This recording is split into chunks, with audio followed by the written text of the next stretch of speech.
Hi, I'm Ilya Marchenko. I'm Dennis Kudla. I'm Evgeny Donskoy. I'm Henry Laaksonen. I'm Peter Torebko, and you're listening to the Game to Love podcast.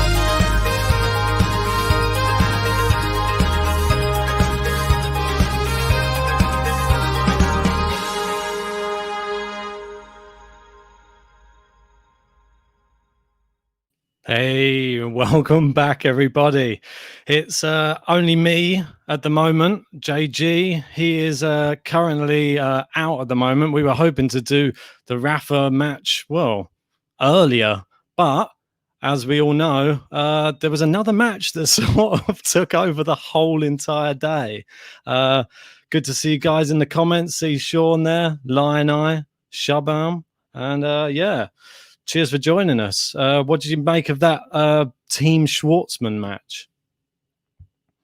We got Schwartzman was lucky from the start, serving in the fifth, and he couldn't serve it out to save his life. It was a little bit like that, wasn't it? I thought both players looked like they didn't want to win it, did they?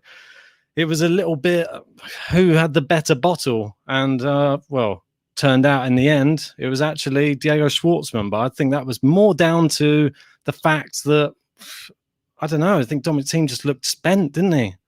And unfortunately Dominic Thiem out, but amazing for Diego Schwartzman. He's now through and he'll face the winner of this match, which I know they're just on court warming up at the moment. So let's see what you guys are thinking for this one. We've got Lion Eye there saying he reckons Rafa in 4 sets. We've got Francisco there joining. Sorry, I have to get used to this. JG's normally doing the broadcasting. So we've got Lion Eye. He's saying Rafa in 4 sets. We've got Francisco. He reckons it's going to be another 5-setter. God, I don't know if my heart can take any more today.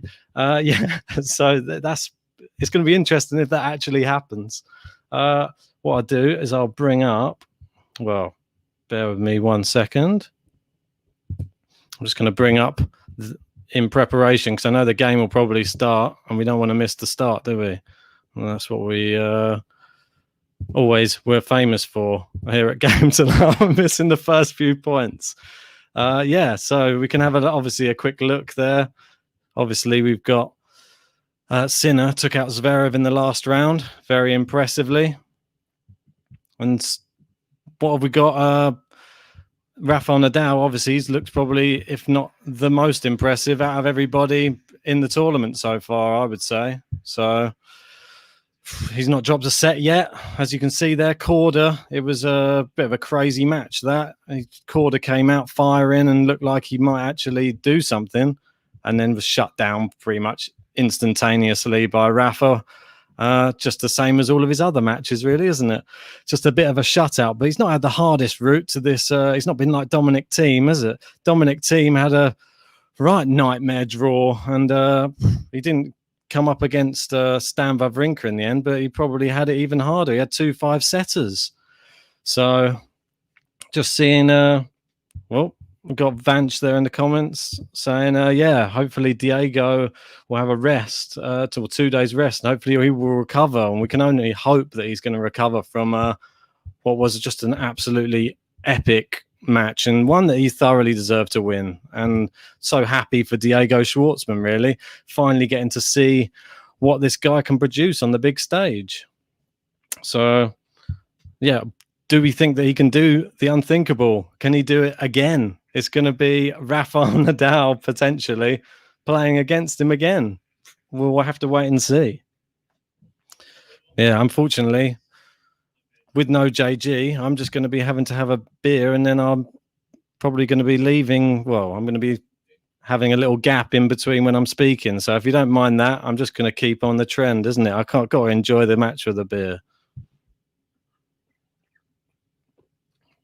Oh, that's a good one. Beer and Moretti tonight. So they're just about to, they're just getting started, I believe. And they're already into the first rally now. So both hitting it pretty safe. Rafa forcing him down the line there. Cross quarter. And Sinner's just long there with his forehand. And first point of the match, Rafael Nadal already showing his dominance here in this match, is he? What's that Visner's saying? Vinsja, sorry, saying this is completely crazy to start at 11 p.m. That time is not in any sport activity for any human organism. But they're probably thinking, Rafa, you can probably get this done fairly sharpish, can't you? Well, that's what they're probably hoping for anyway. And Rafa, he's probably opted to play today just so that he can, have a day's rest. He's going to need it. Sean there, he's just taken 24 bottles of Moretti to the bottle bank. Well, I haven't had quite so many, but there's still a few left in the fridge, which is good. Rafael Nadal, now 30 love. Looking pretty solid so far. Jannik Sinner, let us know what you think of Jannik Sinner in the comments. Tell us what you think of the youngster. Do you think he's the real deal? Is he going to be the real next generation? Or is he just going to be another one of these ones that falls by the wayside? Here we go, Rafa serving.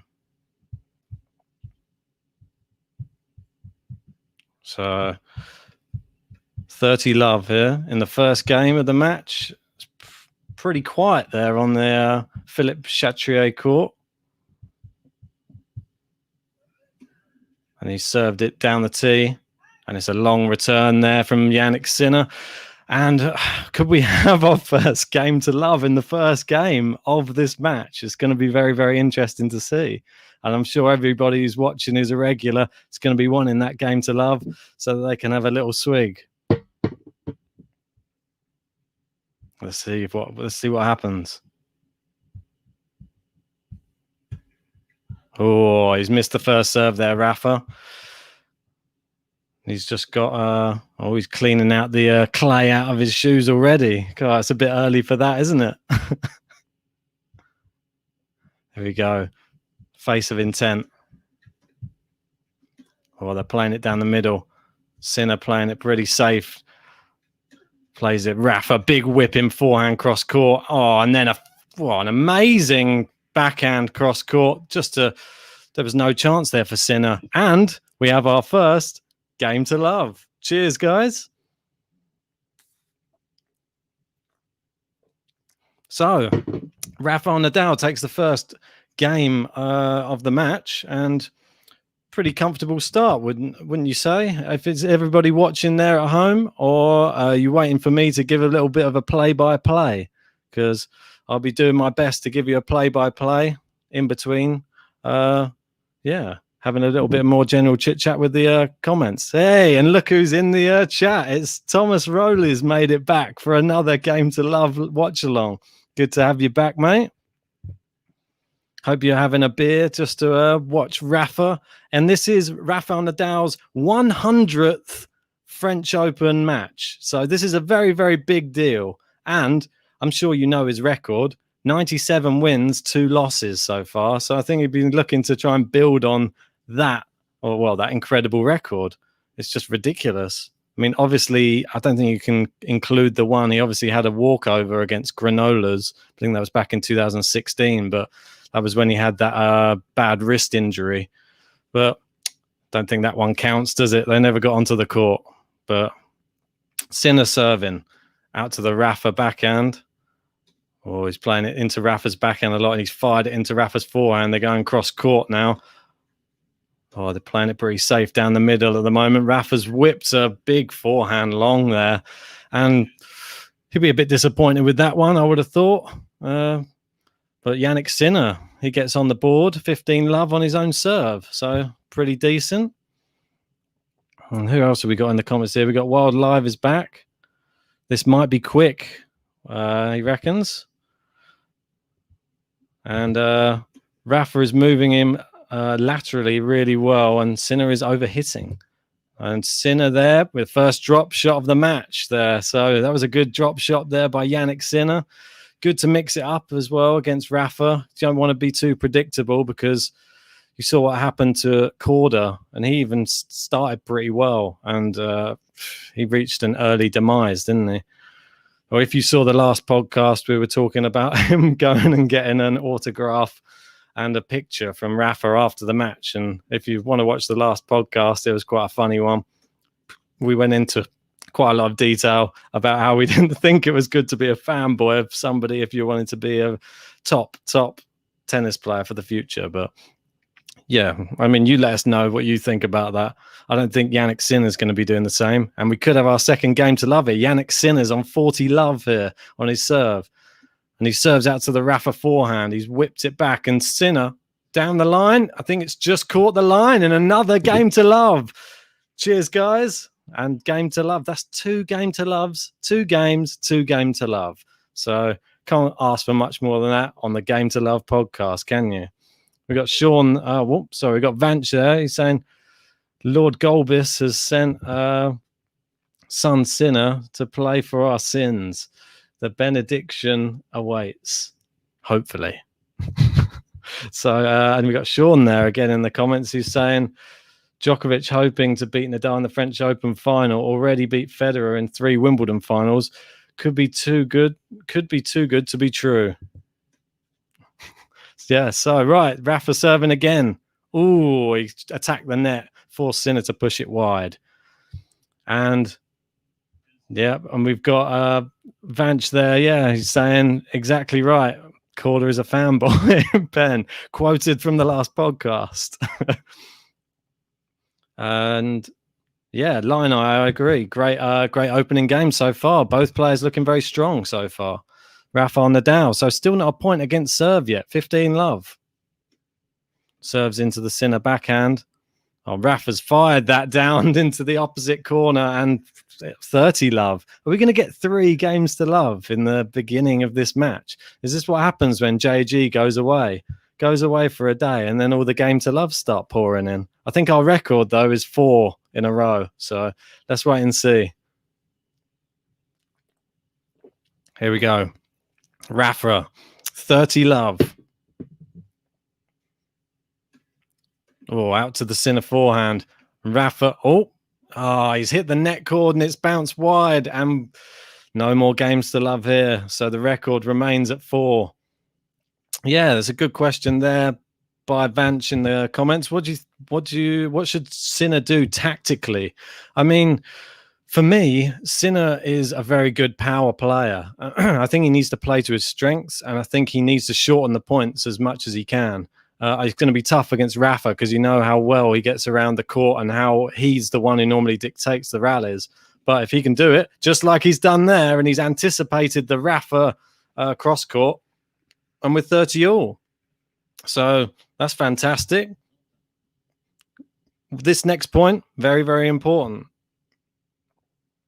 Yeah, it's much more difficult to do this on your own if you're drinking a beer. It's a bit bubbly. So excuse me if there's any strange mic noises coming. Right, Rafael Nadal serving 30 all here at 1 all in the first set.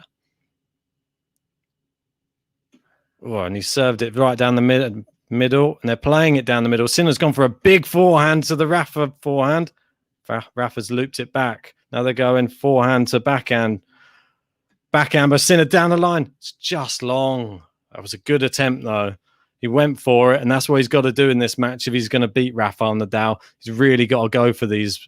Like, if the opportunity arises, got to try and take it, because if Rafa thinks that you're wilting, or if he gets ahead in the match, you don't want to give him an inch, because he'll run you into the ground. As well, Corder will vouch for that. Here we go. 40-30. Rafa serving. It's hit the net cord and it's bounced miles long. Oh, knocking out the old clay out the shoes again. And here we go. Doing the old classic Rafa behind the ears. Push that hair back. And here we go. Oh, he's taking a long time. Where's the shot clock? There we go. Oh, it's a double fault. First double fault from Rafa. And there's a chance for Sinner here. Here we go. It's juice on Rafa's serve here. And Sinner has his first chance now of the match. If he can get in on this one, I think he's got to just go big and attack this next serve. If he can get a second serve, amazing. Yeah, and then we got please subscribe is in the comments saying so sad that team lost. Yeah, I think everybody was. I was just more sad the way he lost at the end. It was a very, yeah, it was painful to watch him literally run out of energy on the court, and the way that he was hitting the ball, he couldn't run really. Any drop shot that Schwartzman played, he couldn't even get to at the end, and he was just hitting them like aimlessly into the net at the end. So very sad for Dominic Thiem, but he has played an awful lot of tennis over the past few weeks, and he's got a US Open title, and he's probably fairly well off after that match as well. But he's still going to remain. Is he still going to remain the Prince of Clay? I'm sure maybe Diego Schwartzman might have something to say about that, because Diego Schwartzman, he's looking in scintillating form. So be very interesting to see who comes through this match. Obviously, people are expecting Rafa, and he takes the game there. It's comfortable from Juice there. Sinner hitting it a bit too long. I think he's still yet to find his range with forehand and backhand, trying to hit hard towards the baseline. But yeah, it could be. I think if he finally he can't take too long to get your range against Rafa, because this first set could like disappear. He just needs to keep on plugging away, get those serves, or make sure he has another great service game to love. That would be the best thing he could do. So yeah, I agree with Sean there. Delighted for Diego Schwartzman. Yep, I think we all are. I think it's been a long time coming just to see his true potential. I know JG is just a massive advocate for Diego Schwartzman. He's just always been singing his praises, even when he was outside the top 100. And it's just really all his roosters coming home to roost. Is that the phrase? Don't know. All his chickens are coming home to roost. Yeah, I think that's more the phrase that's coming on. So yeah, they've had. Well, Rafa's already run out, and his Sinner's still sat in the seat. Now he's just walking casually over. He's not going to let Rafa stress him out. I think that's the key here. Don't let Rafa get in your head. So yeah, Wild Live saying, interestingly, Djokovic played way more sets than Thiem coming into the French Open. But you can't really include the US Open though. He obviously did play. He obviously got to and won the Rome Masters. But yeah. Anyway, we'll get back to this match. Sinner serving. Now they're playing it down the middle. Sinner's gone into the Rafa forehand. He's run round his backhand and gone inside out forehand. Rafa's hit it into Sinner's forehand. They're going down the middle. And here comes Sinner. He's gone for the drop shot. Another great drop shot. See? Second drop shot and second winner there from Jannik Sinner. So how many times am I going to rhyme winner with Sinner during this live stream? Probably quite a few. And Ryan said he's put a few bucks on Sinner, because why not? And indeed, he's the 19-year-old. Rafa was young once, and who's to say he can't do it? He just beat Zverev. Obviously, Zverev was a little bit sick, but Rafa fires a forehand wide there, and good net play there. He attacked the net quite well, forced Rafa into doing something, and yeah, it forced the error. So here we go. And we got Jackie back in the comments. So good to have you, Jackie. Nice to see you back again.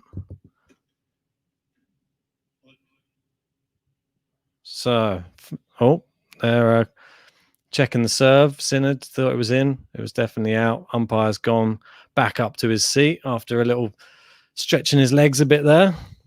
Here we go. Sinner serving into the Rafa backhand. Playing it down the middle.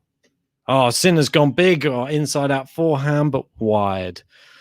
And 30-15. I think he needs to be a little bit more clinical than that if he's going to take these service games easily, because you don't want to give Rafa a sniff in one of these service games. Because I know there's a stat that I brought up on the last podcast was you especially don't want to go love 15 like Dominic Thiem.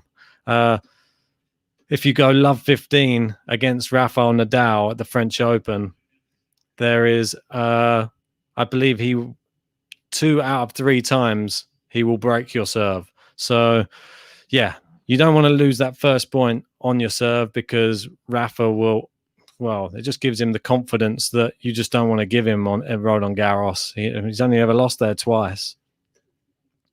Rafa's forehand misfiring down the line, and Sinner, yeah, he's got a nice win there, 2 games all, and looking pretty steady here going on. So, yeah, no, cheers, Rick, for joining us in the comments. He's just saying Diego and team was one hell of a match, and have to agree. I think everybody around the tennis world will have to say, what a crazy match. I'm not sure what the exact time was on it in the end. I don't know if any of you know that.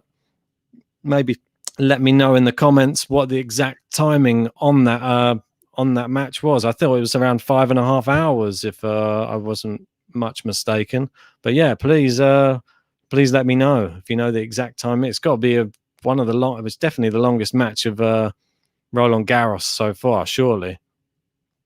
Rafa serving, serve down the tee into Sinner's backhand, playing it into Sinner's backhand side again and again, but shorter service line. He's opened up the court, but he couldn't take the opportunity. Rafa into the net, and a love 15. And Jannik Sinner, he's still looking pretty calm. He's not looking stressed yet, but we're not at the business end. Yeah, and people saying, yeah, it was over 5 hours. It was 5 hours and something. Yeah, I didn't see the exact timing on it, but yeah, it must have been around that. Rafa serving out to the Sinner backhand there, and he's played it into the Sinner backhand again, even though he's got the open court, and he's played it short. He's playing it service line at the moment, and Rafa's forehand wide again, and Rafa's forehand not firing so far. And I think this is why he's not going down the line. He's been putting it to Sinner's backhand just so he can play it cross court. Each time he's tried to go down the line, you've had 2 wide and 1 in the net in the last 3 shots off that forehand. So worrying signs early on. He needs to get that firing soon because Sinner, this is a chance now. Big point. Rafa serving. Serves it down the tee to the Sinner backhand. And he's gone to the Sinner backhand again, cross court. And he's sticking to the cross court. He's not trusting the down the line. He's going cross court again. He's gone cross court again. And Sinner should have really read that. He opened up the court, but Rafa's forehand down the line has missed on 3 occasions now.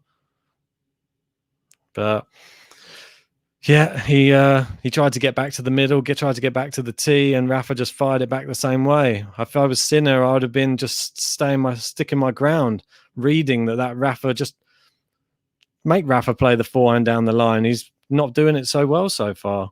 Here we go, Rafa serving. It's into the net.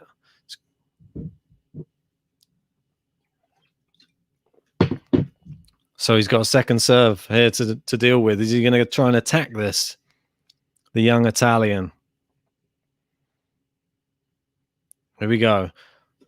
Served it into the Sinner backhand. He's got it back towards the baseline. Sinner's firing it. Pretty long shots. It's dropped it just inside the service line. He's done a drop shot. It's not a good one.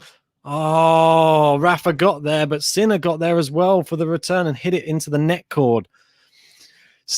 That was an opportunity he missed. He was there. It was an easy volley. The court was open. And Rafa didn't hit it with too much venom either. He just sliced it across court, and Sinner got it. On other days, that hits the net cord and goes over. Today, unfortunately, it did not. 30 all. Rafa's back in it. Here we go. Rafa serving down the tee again. He's peppering the tee quite a lot so far. He's gone into the Sinner backhand. He's still hitting it cross court into Sinner backhand. Yeah, he's still going Sinner backhand. Sinner, wow.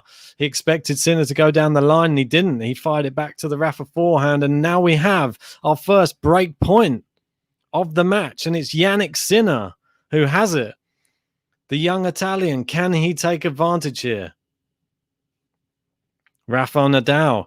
Not many people even say they can get a break point against him at Roland Garros, and we've got one here in Rafa's third service game. Here we go. Rafa doing his standard rituals. And he serves into the Sinner backhand. Sinner returns. He's hit the forehand, but gone pretty safe down the middle. The forehand staying safe down the middle.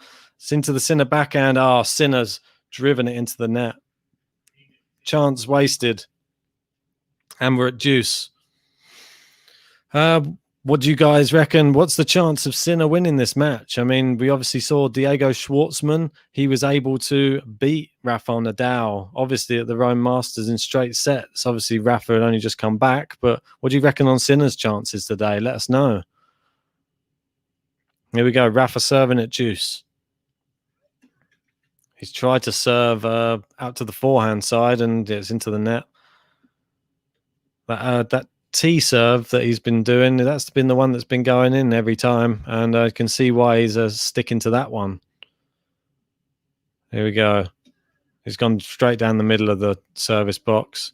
And they're going to play it down. Sinner's fired out to the Rafa forehand. And they're going cross court, forehand to backhand. Sinner firing it powerfully, and Rafa, he's still going cross court with all his forehands. He's going slightly down the line there. It was enough to make Sinner go off balance and hit his forehand wide. So there you go. He sort of gifted that to Rafa a little bit, and you want to take advantage. Yeah, like Wild Live is saying there, Rafa's forehand will get going. I don't see Sinner even taking one set. You got to take your chances when they come along against Rafael Nadal. There's been one break point already, and you need to take those. Serves out to the Sinner backhand again, and now he's firing that forehand, and this time, too good.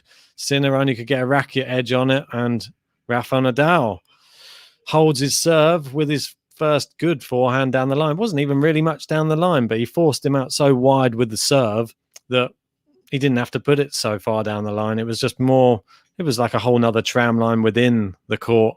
So still very good though. Yeah, Jackie there saying because of the cold conditions that Rafa hates could give Rafa a few problems. Yeah, I totally agree. I think that Rafa, well, he's so used to winning. He's never played a French Open at this time of the year before, has he? So I think it's an unknown entity for everybody who's playing in the competition. And obviously we've got these, everyone's complaining about the fact that the balls are heavier as well. And there's just a lot of variables.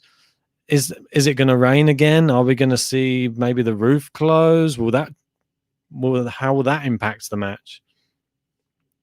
But so far we're on serve. Sinner's been the only person with a break point and only the person with a signal of intent. But if you're going to get a set against Rafa, you better get one of the first. You'll get the first set, because after that, it's going to be a very, very tough match, because you know that Rafa just warms up and gets going. And once that forehand's going, it's going to be a very, very long day at the office for him. But he's looked good so far, Jannik Sinner, and he doesn't look like he's worried about the fact it's Rafael Nadal down the other side of the court, which is a good thing. Here we go. He's serving. Serves it into the Rafa backhand. Oh, and he's gone. Rafa looped a return, but Sinner went a bit too big on his next shot, and it just went long. And I think he needs to really just work on the length that he's hitting that. He was just inside the baseline, which maybe could have taken a little bit of power off it. So here we go, serving, love 15. And we know the stat about love 15. It's a great backhand down the line by Sinner, and that's 15 all. Is he going to prove Rafa wrong? Is he going to be one of the three that doesn't get broken by Rafa Nadal at Roland Garros? He won't become part of the statistic.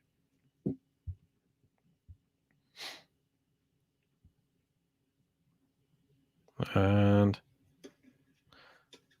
serves down the tee this time, and Rafa goes down the line with his forehand. He has a little stumble there in the middle of the court, and Sinner with another great drop shot there. That's the third one of those, and they've all worked. That's 3 winners from 3 drop shots, and Rafa's not even running to even try to get it. He was about 2 meters behind the baseline, granted, but he has a little slip there. He just slipped and lost his footing just for a second, but that was enough just to allow Sinner in, maybe just to cast a little bit of doubt in Nadal's head. Sinner serves down the tee. Great serve. Nadal pushes the return wide. Yeah, and I agree with Jackie. This is already a fun match. It is, and I think Sinner's given a great account of himself. So here we go, 40-15. Jannik Sinner serving. Great serve down the tee and too powerful. Game Sinner. There we go, 3-3. And look, JG has made it into the comments. He's saying he's on his way home. We will have JG in the live watch along. Will he get home before the end of the match? We can only hope. Here we go. So Rafael Nadal just knocking off that clay off those shoes once more. He's doing all the rituals. There's always the rituals, isn't it? He can't ever stop. Must be superstitious. Serves into the net. Yeah, I don't know. What do you think about these Rafa rituals? It always seems to be slowing down everything. He's just the tap of the shoes. He pulls his pants out of his bum, and then he puts the bit of hair behind his ears. It's very interesting, isn't it? He's been doing it for so many years, and it's working though. So I wouldn't stop now. Rafa fires it into the Sinner. Oh, forehand and a miss hit. Sinner just about reaches the net there. Not the thing that he was really hoping for, I don't think.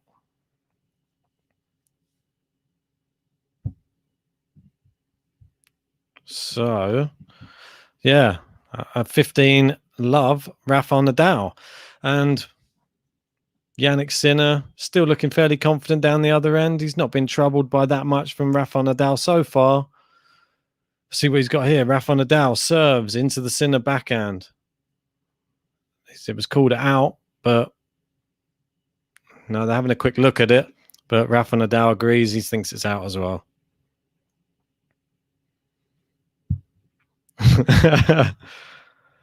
JG saying don't get too drunk. Well, I don't have time to drink, mate. The only time I can drink is when you're here because you take up half the talking time and then I can have a drink. I have to keep talking. Oh, and Jannik Sinner, he's gone for the drop shot. This time it didn't get a winner. And he's gone the tweener and he's lobbed Rafa. Oh, it's just long. Great. So inventive. But that's now, I was going to say in French, 30-0, as they're saying here in France. I think it's one of the only tournaments where they don't give you the score in English afterwards. 30-0. 30 love. So, here we go. Rafael Nadal serving 30 love. Jannik Sinner's last drop shot was the first one that didn't work. Is that a sign Rafa's starting to get wise on his tricks? Is he not hanging around too far behind the baseline? He's bounced the ball about 3,000 times now before he's about to take the serve. It looks like a little bit windy out there, as it has been all day. Yeah, he's waiting for the wind to die down a little bit. He serves it into the Sinner backhand again down the tee. And they're playing it down the middle. Rafa fires it into the Sinner forehand, and it's long. It was too powerful. And now the Rafa forehand really looking a little bit more dominating.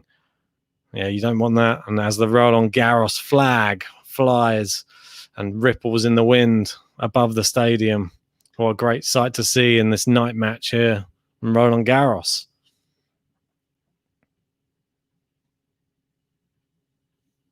Sean saying the French would never volunteer to speak English. I think that's just very true. There we go. Rafael Nadal, he's fired into the Sinner backhand. He's sliced it back. And he's still into the Sinner backhand. A great passing shot cross court from Jannik Sinner. Wow. Hopefully we can see more winners like that from him. Rafael Nadal looked like he was in control of that rally. And just as he started to edge closer to the net, Sinner passes him. So that's a warning. Mind your P's and Q's, Rafa. It's not just any old kid. This kid might be the future. Here we go. Rafael Nadal serving. It's long. And Jackie saying, does Sinner have the advantage that Rafa has never played him? It could well be an advantage for, Jannik Sinner.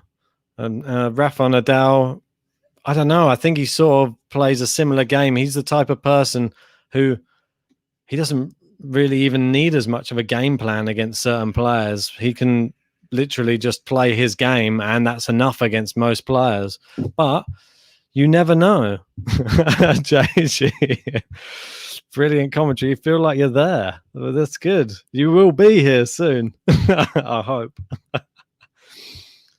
And we've got a let's go Rafa in the comments. But yeah, Rafa holds serve. And here we are, 4-3. And now we're getting into what we always like to call the business end of the set. Because Jannik Sinner, this is an important service game next. He will need to hold this. Otherwise, Rafa will be serving for the first set. And, well, how many times does Rafa not serve out a set at Roland Garros? I'd like to see that stat. Someone go and look that one up for me. But yeah, obviously Rafael Nadal hasn't had particularly tough route so far. Obviously, we had a look through some of his matches before. We had Gerasimov, McDonald, Travaglia, and Korda. I mean, I don't think he could have handpicked probably an easier route through to the quarters, really. And we've got there Sinner. He's taken out David Goffin, Benjamin Bonzi, who's just a bit of a surprise. Correa, great clay quarter, but still a little bit lower ranks. And Zverev, so a much harder route. But here we go. We got Jannik Sinner serving. Serves it down the middle. Rafael Nadal into the net. 15-love. And he'll love that.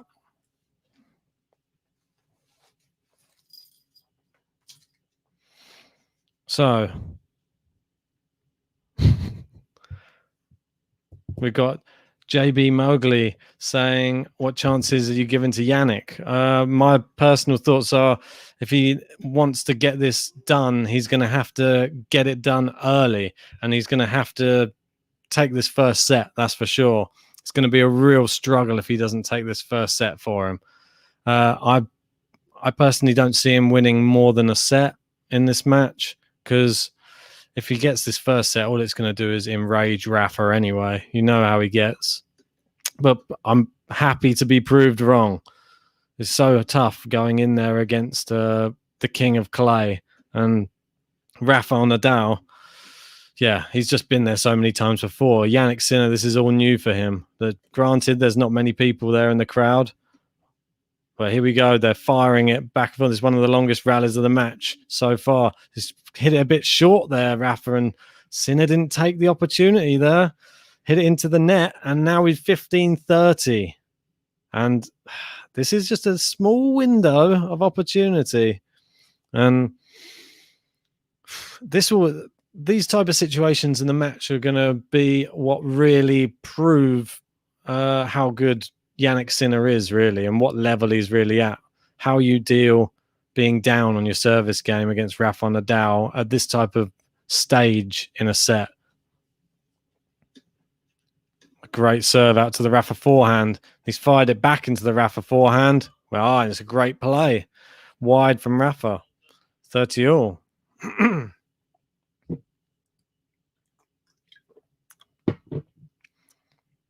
So, who do you think is going to win the first set? Everybody in the comments, give me an idea of who you're backing and who you think is going to be actually winning this, because it's an interesting first set. It's pretty even, as you can see.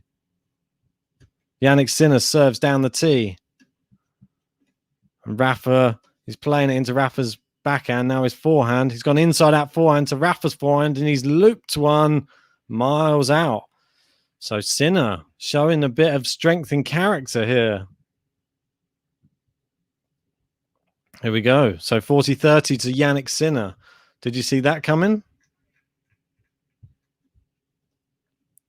Yeah, and Sean says, I think that's how most people would say.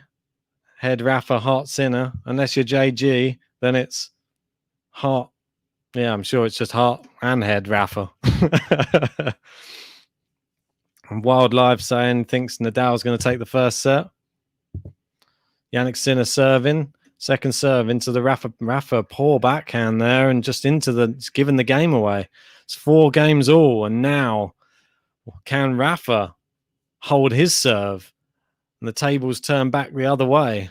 Jannik Sinner looks pretty cool, calm and collected for such a young kid. Obviously only 19, but just looks older than, I don't know, on the court. The way he composes himself is really promising for his future in tennis. I think he's had so many big results running over the course of the past 2 years, and he's beaten quite a lot of great players. So it only spells good things for him. Here we go, Rafa serving. He's down the tee yet again. And he's gone for the inside out forehand this time, and a great shot from Rafa, right on the line or the edge of the the corner bit. Yeah, right on the corner. Don't get much more accurate than that. And that's a bad sign for Jannik Sinner. If he's starting to get his range, yeah, it's a worrying sign for Sinner. This is not the time you want him to start finding his range. Missed the first serve. He's got a second serve to deal with here.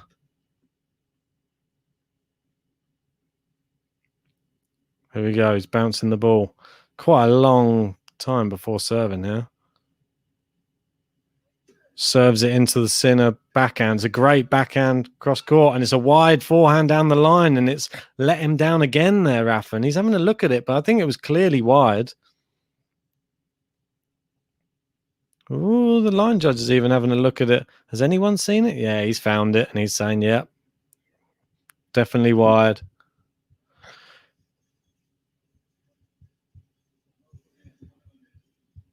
And I'm just having a look through the comments. Sorry for going a bit silent. It's always good to see everybody having a good conversation there in the comments. Vanch saying Rafa's dialing it in. He senses the moment. Can Sinner have anything to say about that? JB Mowgli says, would love to see Sinner win and new blood for the majors. Tennis needs it. Definitely does need it. Good to see some new people, wouldn't it? Just get a Grand Slam. We obviously had Dominic Thiem in some sort of asterisk-y Grand Slam, but it was still a great Grand Slam and really enjoyed watching the Slam, to be honest. I thought it was just great to see Grand Slam tennis back on the TV. But here we go. We've got a second serve here. Jannik Sinner's got a second serve to look at. Rafa's sweating profusely. He's having to constantly wipe it away. Serves it down the middle. Sinner's hit it straight back down the middle, but deep. And he's hit it out to the Rafa backhand, and Rafa's backhand goes straight back to the Sinner forehand. And great shot down the line. The Rafael Nadal forehand down the line there. A winner again. And that's not a good sign, is it? He's gone from lots of unforced errors on that forehand side to now 2 straight winners. And that's not a good sign for Jannik Sinner. So 30-15 for Rafa on his serve. And we've got Alexa S saying, not sure if anyone can stop Novak. And that could be a very good point. Oh, it's a great serve there out wide. And Sinner got it back deep. And it was a half volley on the baseline from Rafa, but only mid-court. And Sinner's hit it into the net with quite an easy put away that should have been. And now he's given 40-15 to Rafa. And Rafa will be lapping this up right now. If he can take this, all the pressure transfers. He still looks pretty calm though, Sinner. Give him his due. Oh, he's trying. That serve out wide is not working for Rafa. He's hit the net so many times. He's only managing to get the first serves in down the tee so far. Okay, Rafa bouncing it a lot. It's down the tee as it's the money serve, and he's hitting it deep. They're going forehand to backhand. It was long. It was long there from Rafa off the forehand side, and now it's 40-30. A little bit of pressure here. But it's not really pressure until there's actually a game point for Rafa. If you're 2 points away from winning the game, or even 3 points away from winning the game, you're a long way against Rafael Nadal. We've got Vanch there saying, do I reckon that Federer is really rooting for a particular player to stop Rafa? As he has to be nervous right now. He definitely does have to be nervous right now, I'm sure. I bet the whole Fedor thing is all, I don't know. I bet it's all put to bed in this type of situation where he's going to go level with his Grand Slams if he gets to the final and wins this whole tournament. Federer's got to be somewhere secretly hoping that he doesn't win this, surely. But I'm sure he would never say that in public. And got Sean there in the comments saying, first team, the only 20-something player to have a Grand Slam, and then Sinner, the only teenager. And then we've got a Wild Live there in the comments. Sinner giving away too much to Rafa. He's not playing poorly, but you have to be nearly perfect. And yeah, I do agree with you there. You can't give him an inch, really. You've just got to take your chances. You've got to take your chances.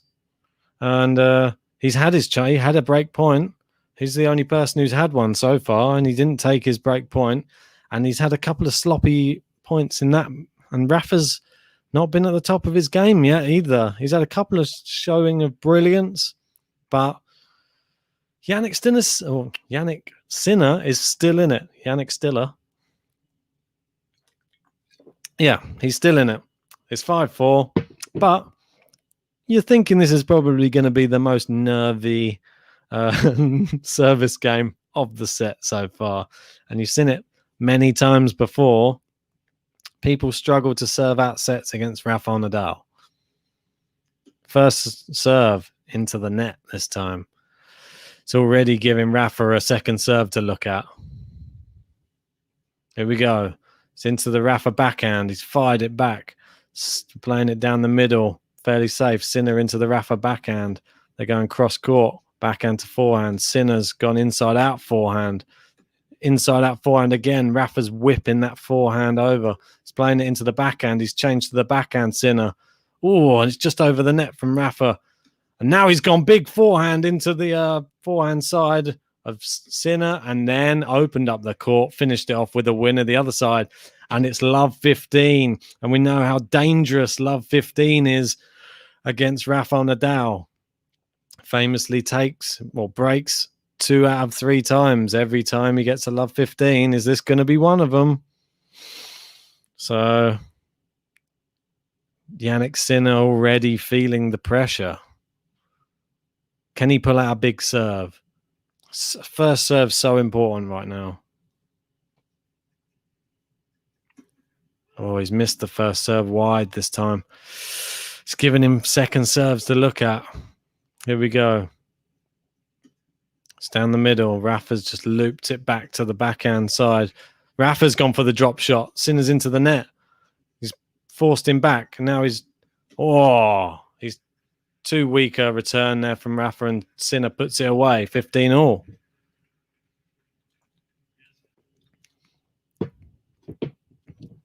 Exactly right. Vanch says no one knows about love 15 more than Dominic Thiem and Zverev. Yeah, very true. Oh, and I think that there's somebody ready to join us. That's just, are you ready there, JG? Here he is. How we doing, mate? Hey, the lad's here. He's fine. Can you hear me? Yeah, mate, I can hear you. Mate, I'm glad you can't smell me. I tell you, I've just been playing football in the rain. It's been horrible. I've just been listening to, combined with what you're saying and just watching the score on Flash Scores. And yeah, it looks like a very tight match so far, right? Yeah, we got 15-all right now on Sinner trying to serve to stay in the first set. Oh, Rafa's forehand's gone flying wide. So Sinner, he's looking like he's holding his own so far. Mate, you're glad I'm here just so you can have a few more drinks. Less talking, mate. I've never seen you talk so much in my life. I haven't even got through one beer yet. This is unheard of, isn't it? Luckily, you got here before I needed the loo. Yeah, sorry I'm late, guys, but let's just enjoy this match now. Indeed. I can remove you again if you want. No, I'm joking. Mate, we've both got the admin privileges now. It's quite good. Yeah, it's great. We should probably always do this. Yeah, we should. Here we go. Sinner's gone down the line big. Rafa's dug out a slice. And Sinner, a great winner from Sinner. Down the line. Goes to 40-15. Mate, you're behind me. I'm in front of you. Am I? Am I behind you? Yeah, you might need to refresh. Yeah, were you watching it on Sky Bet? 365. Because Sky Bet didn't have it on. I think it's on there now. I might swap over because I went... Yeah. The match started and it wasn't even on there. I was like, oh dear, I'm going to have to rely on the other one. No, it's usually quite good because it's up to speed. ITV4, if anyone's watching at home on the TV, they're showing all of the matches. I think it's number 24 on the channel on Freeview. That's probably the most up to date. If you don't have that, check out one of the gambling sites and you can watch it all there. Oh, it's long from Sinner there. 40-30. JB Mogul with a good comment there saying he's watches Sinner a lot and he finds him very calm and collective. He's got great poise and doesn't seem to get nervous, which works in his favour. I agree completely. The guy is 19 and you'd think he was about 30, mate, with the composure he has.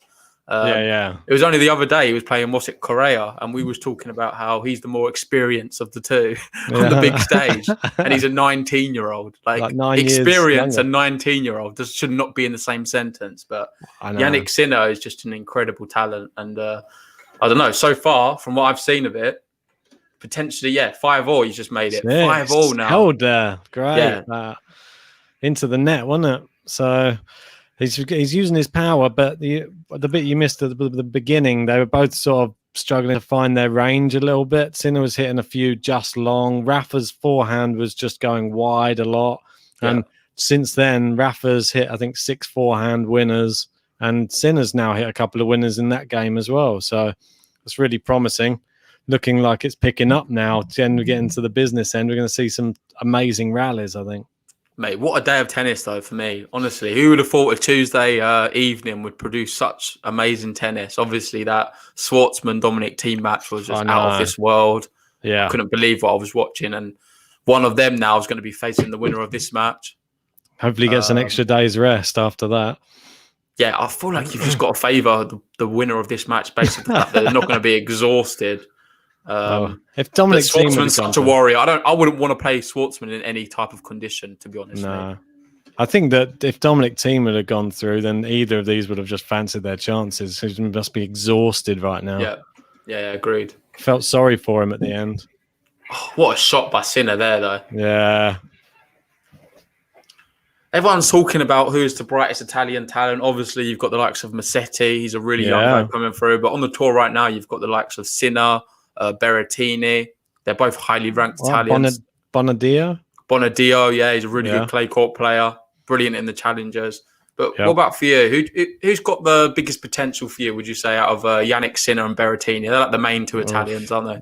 Well, I think we're seeing in this tournament who's got the more potential, really. I mean, Berrettini gets to these sort of stages, but we don't see him get it over the line very often. And I think that's something that Jannik Sinner might be able to do in coming years. And I think give him a couple of years, if he gets even further than this, what's this, quarterfinals? Yeah. If he's already getting quarterfinals now, I reckon he's going to be, he could easily get to a final in the next couple of years, I reckon. But that's my personal. I'm just seeing Vanch has written in the comments, but I thought he said JG came in clutch. I thought he was saying Dutch at first because of your colours there. You look like a bit of a Dutch football player. Literally, I've got my football stuff still on. Like, that's what I'm saying. I need to have a shower and everything, but I'm I'm outside basically in like a little shed in the garden, so I'm not really bothering any of my family too much. He's locked away in the outhouse. And Sinner, a great volley there, and we're 15-30. Jannik Sinner with an amazing volley there. Well, he just overpowered him, didn't he, with that forehand? And I was reading a statistic today that he's hit on average the hardest, the most powerful forehand so far this tournament. Really? Wow. Yeah. That's a really impressive statistic for somebody of his age as well, to have so much power already. Hey, we've got Mitrovic here. How you doing, mate? Good to see you. He's made it. Some of the usual faces. We're still waiting for who are we waiting for? Thomas Rocks. And a bit of, is Jordan's son to here? He's not made it yet. I don't think so. He's not here yet. How you doing, Jackie? Nice to see you too. And Vance has said, Italian tennis is the best future, but what if they end up like Monfils, Tsonga, and Gasquet with 0 slams? That's harsh. Yeah. But you could say the same for the Canadians as well, though. So. Or the Russians. Yeah, exactly. We've got an amazing match tomorrow. Rublev Tsitsipas. And there we let's go. Talk about this. 2 break points. Jannik Sinner. He's already had the only other break point of the match, which was early on, which he wasted, unfortunately. Now he's got 2 more. Can we see? This is what I've been saying before you came on. If he's going to have any chance in this match, he needs this first set. He needs to catch Rafa cold at the beginning. Mate, do you actually think Sinner can beat Rafael Nadal here? Because I'm not. I think he could. Like, I know that's the most crazy thing ever. I just feel like Jannik Sinner is a bit of an animal, and like when he's performing, we saw what he did against Zverev. Not many people gave him much hope there, but Rafael Nadal is a complete different proposition. Oh, and look at that forehand there, and he's put that away. He gets angry, doesn't he? Just has to like put it away. Mate, this is the toughest test Sinner's ever had to face in his career. A Rafael Nadal towards the end of a French Open slam, like it doesn't really get much harder than that. It doesn't. And here we go. He's got a second break point. Rafa's been struggling. He's been doing most of the serves to Sinner's backhand because he's been struggling with his forehand side and getting it wide or down the tee on this side. So there you go. You see, it always goes to the backhand side. It's a very predictable, let's say, which is uncharacteristic for Rafa. He's struggling a little bit with something. Maybe it's something he's not telling us about. So, well, I wonder how it affects him playing this late at night. Obviously, it's an hour in front there. What's it, 10:30 here, 11:30 there? It's still it's quite late to be playing tennis, isn't it? Very late. You'd think it would suit Rafael Nadal a little bit more. It's probably past his bedtime these days. Jannik Sinner's a youngster. He loves it being up late. Here we go. He's a drop shot by... It wasn't a very good drop shot at all. There, he got away with that, Rafael Nadal. Jannik Sinner should have done a lot better. And something Diego Schwartzman did very well today was his reply, usually when team was doing that same thing, was to do a little drop shot the other way. Yeah. Create the angle. And it's very difficult to defend against. I think Sinner opted for the wrong shot there. Yeah, something Schwartzman's so good at the net, and he's so quick to get to the net as well. That was just what was so evident today. Yeah. Juice. So Rafa serves out to the actual forehand this time and gets it back with interest. And now Sinner smashing it down the middle at him. And again, that bullet, that backhand cross court, and another one, and it's short from Rafa, and it's a great forehand by Sinner. It's looped up high. No, it's out. And it's out, and it's another break point for Jannik Sinner. I think you need to. Have you changed streams, Ben? Are we in sync now? Have I what? Sorry. Have you changed your stream over to the same one as mine? Yeah. I have. Oh, no. It seems to still be a little bit behind somehow. Oh no, what's going on? Maybe it's this new internet, mate. Because I'm not in the car tonight. Everyone will be glad to know. I'm actually. The guy came around and fitted internet, but I don't know if this new hub thing's working. Maybe if I connect to but I'm too worried about the connection just disappearing for a second. So here we go. Break point. Here we go. They're playing a bit cagey. Oh, he just caught the top of the net there, Sinner. He did. Oh, and Rafa's gone wide. Sinner breaks. Wow. Sinner is one game away from taking the first set, and who would have thought that against Rafael Nadal? Yeah, you're right. I was about Let's see some Sinner love in the chat. How many Sinner fans have we got? We've got a few Italians here. Giuseppe Palermo. With Go Sinner Go. Mate, I did not expect this. Fair play. I didn't ever plug my computer into this extended router thing. Do you reckon I should do that? Do you reckon it make any difference? Or all right? Your internet seems fine, mate, to be honest. I just think maybe because the stream, I'm surprised we're on a different thing if we're watching on the same place. Maybe just refresh the link and see what happens. Okay, I'll try and refresh, see if that makes any difference. But they're just sitting down now. Yeah, it's tricky. Rafa took a swig of water just then. Now Sinner's drinking his orange. Yeah, I'm on the same as you. Yeah, Rafa's rubbing his head with the towel. And now we're looking at just over the great. Well, there's an empty stadium, but it looks amazing there, doesn't it? Just in Roland Garros, but just like the night matches there. Look, how often do you see night matches at Roland Garros? Well, on the website, the most crazy thing is they said, will there be any evening matches, like late night evening matches? And there was like, no. Well, that's on the official website. If you look on the Roland Garros website right now, they've got that on there. Yeah, but I think it's probably because of coronavirus and stuff. I'm sure they don't want too much. I don't think it's because of that. I think it's just because if Rafael Nadal wants to play in the evening, Rafael Nadal plays in the evening. I think that's the way it works. The king has spoken, so we will play in the evening. Mate, I'm more than happy. I like watching matches this time. Yeah, for sure. It helps us out, doesn't it? So here we go. Just that, I'd love to be there. Would you not? Oh, mate. I think it'd be brilliant. He's hit it long there, Sinner. And overcooked that. He didn't need to as well. This is what I've been saying as well. Like that statistic, he's been dispelling this statistic that if you go love 15, then Rafa breaks you 2 out of 3 times. He hasn't been broken yet, and he's had a few love 15s on his serve so far. So maybe he's the new breed. Maybe this kid's the real deal. Here we go, serving love 15. Rafa looks very, very focused now. Oh, it's a long serve, isn't it? Oh, can he hold his nerve? When he was serving last service game, he doesn't get many first serves in. Oh, and Rafa's fired that. Yeah, he's done well to. Oh, it's long. This was miles out as well. Yeah, that Rafa forehand side has been very on and off in this first set. I've not seen much of this match, but so far, I've not been very impressed with Rafa at all. No, he's made a few uncharacteristic mistakes, and just very much unlike him. He's not even under pressure too much in some of the shots, and he's just misfiring by quite a distance. Yeah, I know. This does not bode well for Rafael Nadal. He's going to have to change a lot and quick. And obviously, we're not even ever used to seeing him lose on clay ever, and he obviously just lost to Diego Schwartzman on clay. This is not a great drop shot. Terrible drop shot. That's awful. At the service line and bouncing up to the height of his head, nearly. That was just Rafael Nadal looked at that and thought, "What are you doing there, mate?" Yeah, well, mate, and for another thing that you missed, we started off the game with 2 game to loves in the first 2 games as well, so you missed out on that one. Oh, really? I know we were going for 3, but then unfortunately, Rafa did one of those wild forehands misses. So there we go.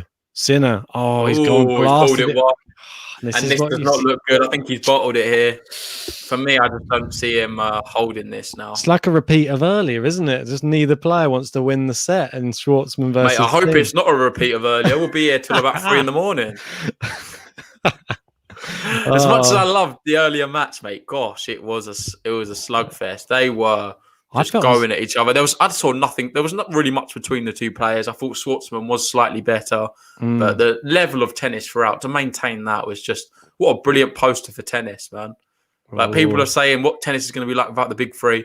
You watch that Schwartzman Dominic team match. Granted, you can say, well, there's not many more like them, but it was just exceptional enough. Hopefully, my aim is if we can see a similar kind of standard tomorrow in the Tsitsipas Rublev match, then I think tennis is in some good hands. Yeah, I couldn't agree more. I'm just seeing there Jackie in the comments saying that we're both behind. She's watching ITV. Yeah, unfortunately, when we do the live streaming, it puts a delay on our live stream. So unfortunately, there'll be like a 10-second delay or something, I think. Yeah. Yeah, that's correct. unfortunately. But yeah, there's nothing. I don't know if there's anything we can do about that. No, I don't think you can. It's just the way the streaming stuff works, unfortunately. The only thing you can do is pause the telly if you've got a smart TV and then just Yeah, play it 10 seconds later. that's true. And here we go. This is a long rally so far, and Nadal is very reluctant to hit the forehand down the line. Look, and he's gone for it there finally, but he's just been playing cross court mainly most of the match. Oh, and he's giving it to Rafa's backhand there. Rafa loves a backhand cross court. Oh, Rafa's taking control now of this rally. Oh, and he's missed it. Yeah. And Sinner's saved 2 break points and brought it all the way back to deuce. He's now 2 points away from taking the first set. Wow. And from what I've seen so far, it's fully deserved. Would you not say? Yeah, mate, definitely. Rafa's not been playing well enough to even deserve this set. So I think Sinner's been playing just slightly better. And he's been looking more solid. Lionize pulls his telly. Nice one. That's what we like to hear. People and 1 hour on the clock with that. Wow. Here we go. Serves. That's just long. And then Vance saying, somebody check Sinner's pulse rate. He's freaking out right now. Oh, sorry. I just put that one up as well. Oh, my God. Shouldn't let me allow it. Yeah, shouldn't let me. I told you the admin job's a very tricky job, then. I've given you privileges this episode, but I might have to take them away. Hopefully there was no awkward silences when I'm just reading the comments earlier. Oh, it's a great forehand down the line by Rafa. Unplayable, that is. That's really good. Finally, Rafa's come to the party. What's Rick saying? Don't pause it. It will not change. I think he's saying pausing like the ITV, not the YouTube. Yeah, no, we're not pausing this. Oh, your green screen's gone. Yeah, where's my green screen gone? Oh, that's better. It's this dodgy work computer, mate. I think. Why did it just suddenly in the middle of like in a desert or Here something? we go. Break point. Oh, and he breaks back. Really good. Big vamos there from Rafa. It looked exactly the same as the point before. He played 2 identical points in a row. Well, and now just over an hour on the clock, and we're going to be seeing a tie break to separate the first set. Oh yeah! You hear the "Let's Go Rafa" chants in the stadium. Let's go Rafa. No, it's "Let's go Rafa, let's go, let's go Rafa, let's go." I don't remember at Wimbledon when it was Fabio Fognini. They kept on saying that. It was the same one, wasn't it? Yeah, let's go, Fabio, let's go. That was against Martin Fuchsovic. He's had a good tournament. Big 5 set of that. Yeah, Martin, unlucky. Yeah, so. Oh, straight into the net. 184 mile an hour. What's that? It's about average for Nadal. I think he usually is a bit higher, faster than that. Yeah, I didn't have much. My setup's still not how I would like it to be. I'm still in the process of unpacking all the stuff. I've lost wires. I've lost all sorts of things. So I've gone with budget mic again instead of magic mic. Forehand there by Sinner. So it's into the net by Sinner. Oh. And there we go. 1-0. First point down. And total points won in the match. Even. 37 37. I thought it was interesting in that match earlier as well. Did you see the Schwartzman team? Like total 40-40, wasn't it, in one of the sets? Over the whole match, I think it was completely even at one point in that fifth set. I was like, oh my God. There was not much between them at all. I thought Schwartzman did deserve it, though, on the grand scheme of things. I thought he was a bit unlucky not to take that second set. There was a moment, wasn't there? We was both watching it where he just sort of crumbled. It happened too many times. Yeah. There we go. They're playing it. Sinner's going backhand. This is a big point for Sinner, I feel. He can't afford to lose as well. Oh, that was good length. That was good. Yeah, good length, wasn't it? Well played. 1-0. Yeah, that was the one that he's sort of been pushing a bit long, and he's just got the right pace on that one. He just caught the back of the line, I think. Yeah, that's just right. He's obviously learned from his mistakes in the past. Rafa was... I love Sinner, though. When he's inside the court, he's so dangerous because he's so powerful. He's able to finish off points very well. Definitely is. He's got a lot of control, doesn't he? He's got so much control. Lionel saying that Sinner will win the tiebreak. It's a big call. They're 1-1. I think he probably deserves it. From what I've seen this first set, that means nothing against Rafa. Rafa with a forehand. It's just over the net. He slipped a little bit there, Sinner. He's hit down the line this time. Rafa's slicing it back. And he's playing it to Rafa's backhand. Oh, and he's looped a forehand down the middle, and it's long from Rafa. Wow.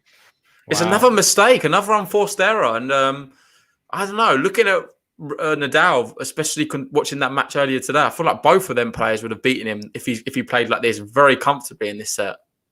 Would you not agree? I feel like Thiem and Schwartzman would have easily beaten him the way he's playing so far.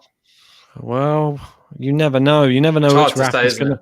You don't know which Rafa's going to turn up though against them. He might have changed the way he was going to play. He might have a different tactic. You just don't know. Maybe we need to give credit to Sinner, man. He's been pretty impressive. Yeah, he's not looked like he's worried at all. He had those couple of. He's obviously been broken, but he's been still looking good. Oh, he's chased down that Rafa forehand down the line. And Rafa never misses a smash, does he? No. There's Marco there in the comments. Do you want to tackle that one as you're the Italian? Mate, I'm not sure what it means. I don't know what La Cronica means. Ma in Italiano, no sé la cronica. I'm not sure what cronica means, I'll be honest. Smoking the Chronica. Mate. Here we go. It's a good accent though anyway, mate. Thanks. It should be. Not as good as your Rafael Nadal impression. You'll have to do one later if he wins. Oh, mate, I'll have to try my best. That one was a bit of a on-the-spot one. I quite liked it. I thought it was quite decent. Oh, mate, I'll have to warm it up a little bit next time. Get something prepared. Because you've got to try and think how he speaks on the spot. And it's really, I don't know, it was more difficult than I thought it was going to be. Look how windy it is. You see serves flying. No, serve down the tee again. And if you're Jannik Sinner, he's got to start making the reads because he's hit down the line to Rafa's forehand. Probably wise to get it onto Rafa's forehand. Oh, but it's at your own peril.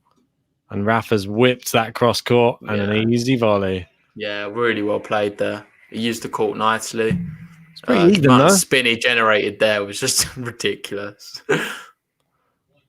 I'm just seeing that we both look like we're not even looking at the camera at all. We're both looking off to the side constantly. It's funny. I think mine's better than yours. Mine's more central.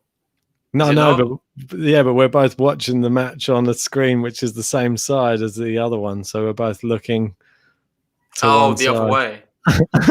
We're both not looking at the actual camera. We're having to watch it at the same time. It's difficult. It's not the setup I wanted for today. I've got it's long from Sinner, and there's the first mini break. Yeah, it's not the setup. I feel sorry for Sinner there. Like that's just unnecessary to be doing that. Well, he's been a sort of a little bit on and off with that forehand. It's been going long. The thing is, this set's so crucial for him. Like he needs to, if he wants to stand a chance in this set. I think the way he's played so far, he needs to capitalize on while he's been on top and take this first set. Otherwise, I see nothing other than a 3-0 Rafael Nadal. Yeah, it's not looking good, is it? Let's be fair. If you lose the first set to Rafael Nadal, I'll be interested to see what the statistics are for anyone who's come back to beat Rafael Nadal after losing the first one. Don't think at Roland Garros it's going to be particularly good. That's what I was saying up to the start of the watch-along. It was just about his record. It's just what is his record? 97-2. Yeah. Yeah. That's what I'm saying. Like it's just ridiculous. And this is being his 100th match, and surely he can't lose his 100th match at Roland Garros. No, it was long as well. Yeah, long again. And this first set's just got away from him here, isn't it? Yeah, I feel sorry for him. A little bit, yeah. It's all a lot of hard work put in there against Rafa, who's not been playing well. But Rafa, you don't have to play well sometimes. You just have to know how to get it over the line. And he's played well when it matters, really. And Sinner's, he's bottling it when it matters. Mate, let's not be harsh on Sinner at all. This is an amazing achievement for him to be going so closely to Rafael Nadal at Roland Garros. And even if he loses in 3 sets and he's competing in all the sets, this is going to do him the world of good, his confidence, because I feel like he's got a big future in the game. And he's only young, like you say, he's going to develop. His body's going to get more stronger as well. Into the net from Rafa this time. Yeah, that's 1 break back. This next point is important. If he can grab this one, we're back on serve. And this is where he's going to be serving on the juice side, or he's only really had success serving down the tee, I believe, on this side. Is that correct? Yeah. Yeah. He's only been serving down the tee because it's just been hitting the net every time he tries to go out wide with this serve. So be interesting to see if he just goes down the tee again.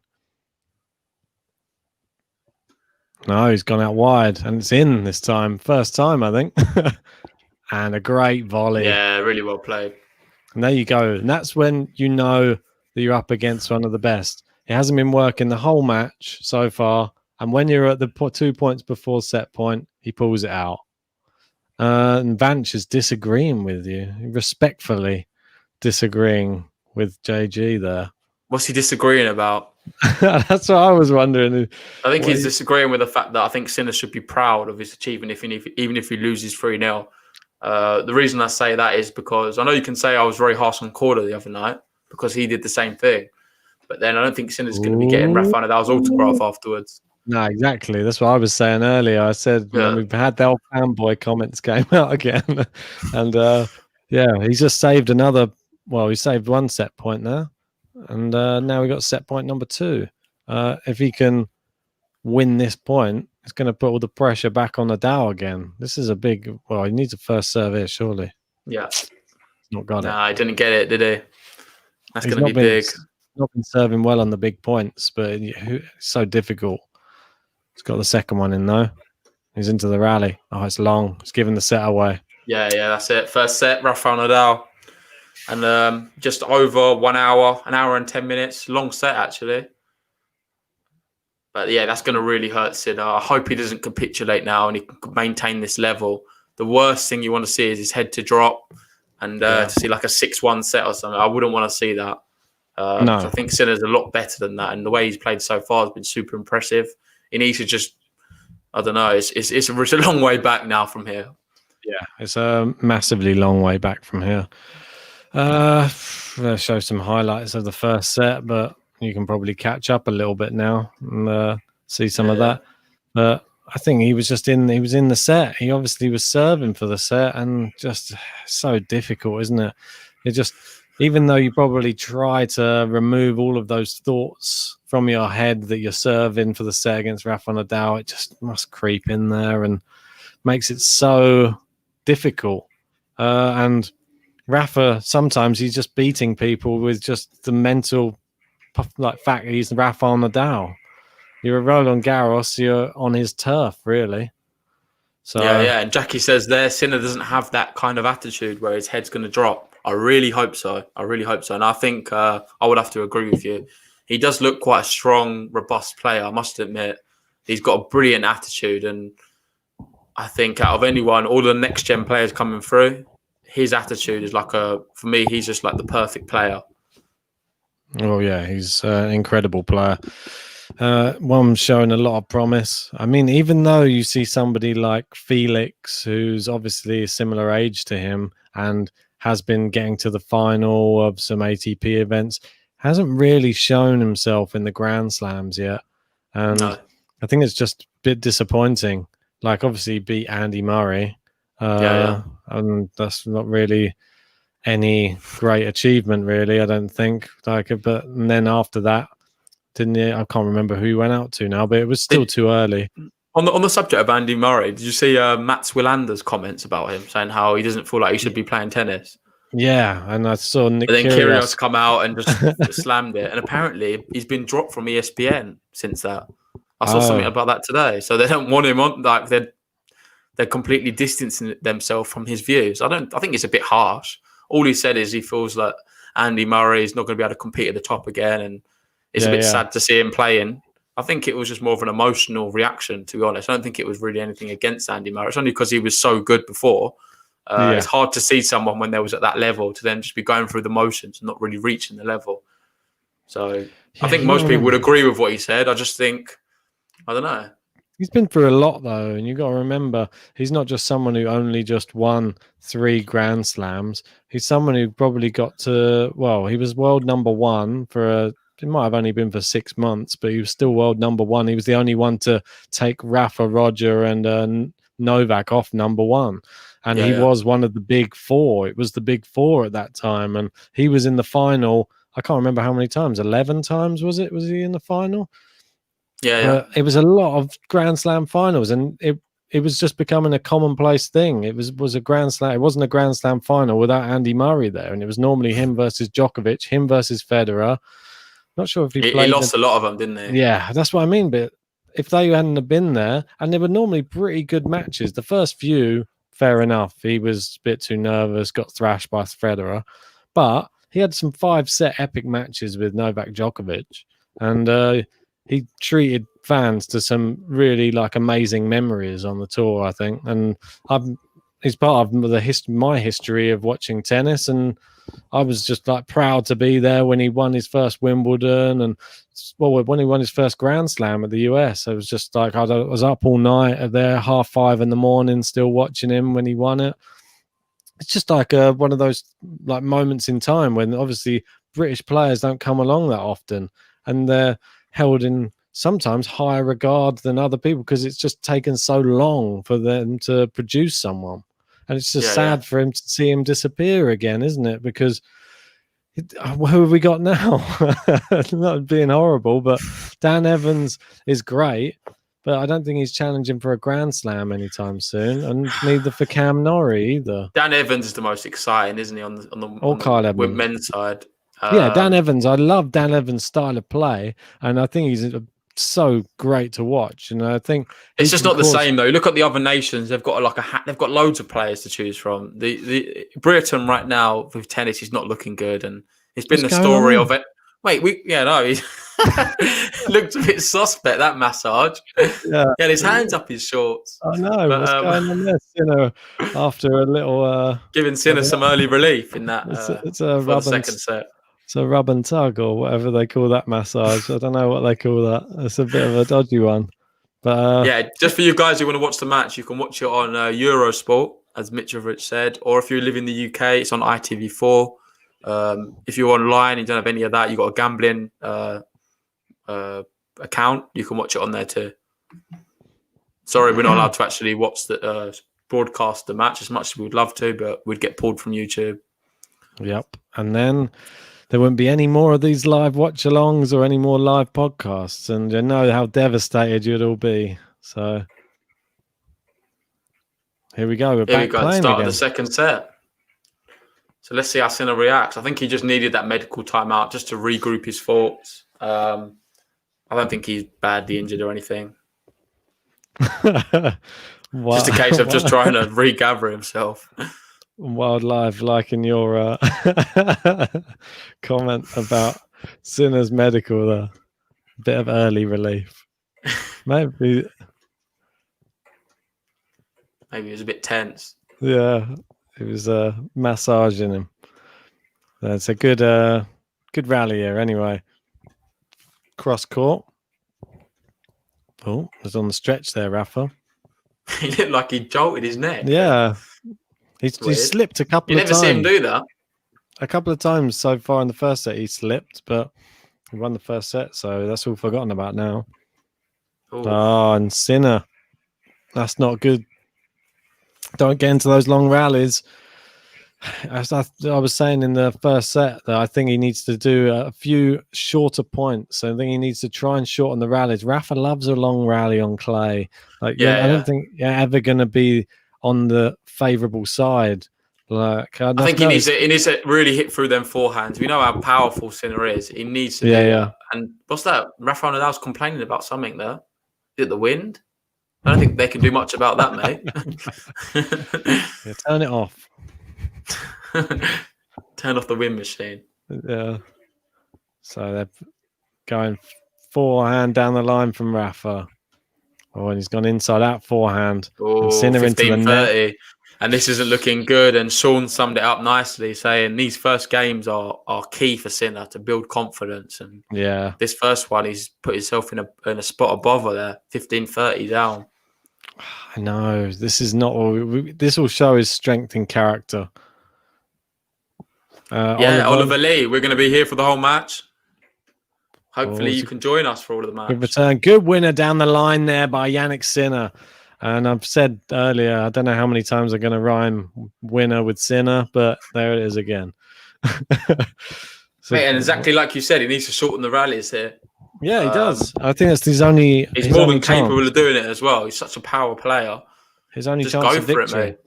Yeah, you've seen him do it against all the other players. Don't be fearful of Rafa when he's not even in top form. Good first serve.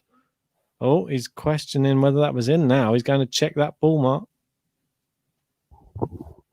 Oh, sound like I've got a little bit of a dodgy connection. Yeah, no, he's apologising. He said it was in. Yeah, he's a fair. I think it's 40-30, yeah. He always does that like face as well, doesn't he? Like, always it's a good point Mitrovic makes, actually. Sinner predominantly is not really a clay court player. He can play, obviously he's Italian. There's so many clay courts in Italy, but his game really does suit a hard court. It's long. Would you not say a fast court? And Sinner just works perfectly.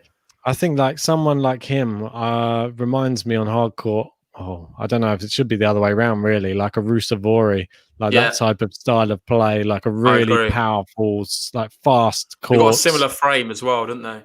Yeah, I think those two playing each other would be an amazing match. I think Sinner's a lot better, but Rusevori can maybe reach that level. Well, he's made the top 100 now. Yeah, that's true. And obviously Sinner's going to go higher now. He's in 75th in the world at the moment. You'd expect Sinner after this tournament. I don't know, probably in his 40s, 50s. Is that? Do you reckon? Do you reckon not higher? I think 40s. It depends how many points he gets, I guess. Depends how far if he gets through this match. It's difficult to say because it's obviously the point system now with COVID. There's a 2-year ranking, isn't there? So it depends. I'm not sure who picked up points last year. It takes some working out to do, but I rely on Twitter for them to work it out for me, and I just relay the information. It's much easier. Anyway, that was a huge hold for Sinner. Happy for that. Let's see what Rafael Nadal's response is. Seeing that serve out wide, not working again, is it? Hasn't worked much. Only worked well in that tie break. Perfect. Nadal's not played particularly great. He's pulled off some good shots when he needed to, but Sinner's well in this match so far. So definitely. Great shot down the line there. Rafa's gone. Long. It's long. See that forehand again. Long with the forehand. Oh, there's no Dominic team today, so I can't sing it. Could have had it earlier, but mate, if we'd have done a live watch along for that match, well, who knows? This one might be the same. Thank you for that, Sean. He's 46 if he loses today. Wow. And that's 31 really if he wins. That's crazy. I was going to say top 30. I was going to say top 30, but I think I thought it was around 40. I thought I was going to get in a bit ahead of myself. Yeah. I think you definitely were. Always. No, he will. I do generally believe he will be a top 30 player. For sure. I think the Australian Open, I'm not sure what's going to happen. Obviously, we're in crazy times at the moment, but if that is to be a normal schedule for next year and we have the Australian Open, I think Sinner's got a really good chance of progressing in that tournament. Obviously, the hard courts will suit him out in Australia, and I'm sure this game's only going to give him confidence. So, yeah, for sure. 30-15, Rafael. Yeah, like you've seen here, Rafa. You can't just allow him to just dictate rallies. So hard. If he manages to get a first serve in, you're sort of already on the back foot.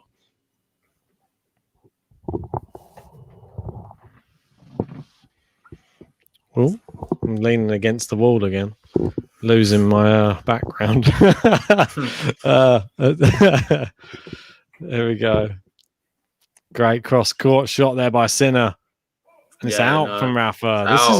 This is a good sign. That one's not working for him. I'll tell you why. Earlier today, the wind was blowing across the court from right to left quite a lot. And a lot of the time, you saw team sort of floating backhand slices on that right-hand side of the court. And it was just about popping in. Like Schwartzman was so confused, but it was like the Yeah. wind was taking it in. That looked like a very similar one there, but the wind couldn't do enough there to help Rafael Nadal out.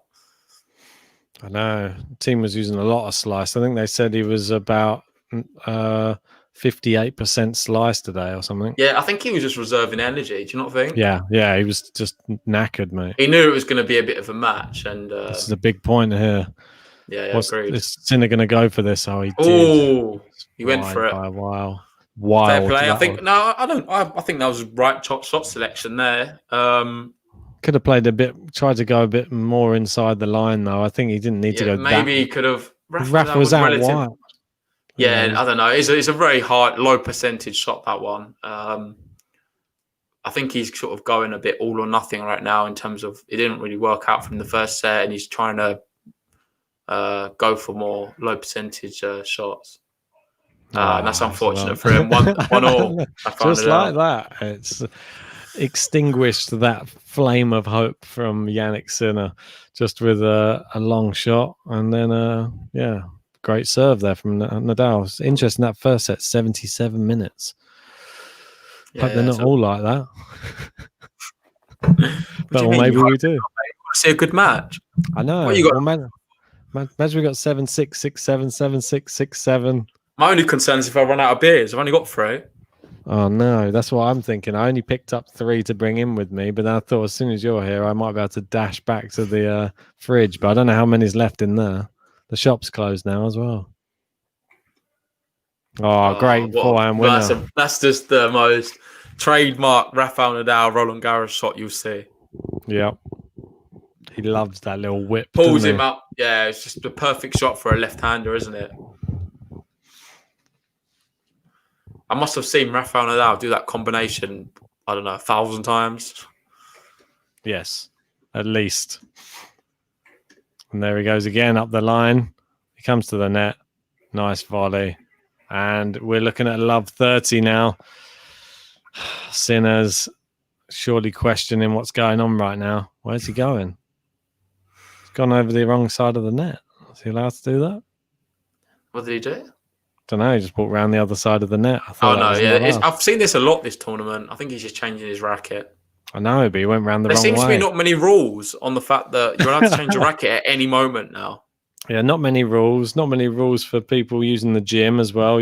So apparently they're just mixed. People in the bubble and people outside the bubble can use the same gym.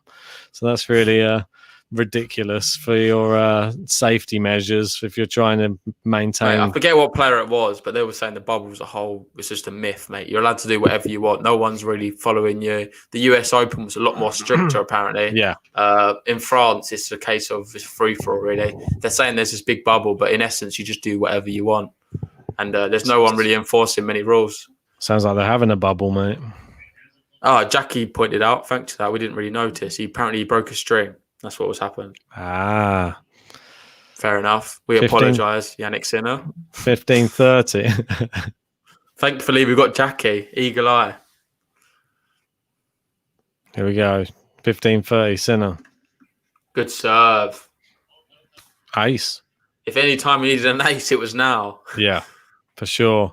That's a sign of a top player, though. Djokovic, how many times does Djokovic do that? He pulls out an ace when he really needs one.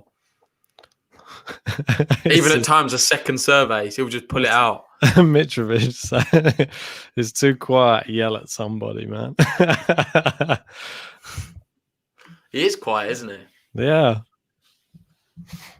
So here we go. I think everyone wants him to do really well, though. He just seems like such a genuine bloke. Like if you met him in person, you'd have a good time with him. Oh, Sinner's hitting it hard back now. Or it's hitting some flat forehands. Stepping inside the court there. Yeah, and it's good enough. Fair play. 40-30, and then he was going to spot a bother there at love 30, but he's pulled it all the way back now. He's got 1 point now to hold the game. Interesting stuff. And then after this one, if he holds here, I think I'm going to grab another beer. Sounds like a good idea. Well, they all rhymed. Here we go. Jannik Sinner. It's into the Rafa forehand. It's down the line from Sinner. They're playing down the middle. Oh, powerful forehand. He's really whacking that forehand now, isn't he, Sinner?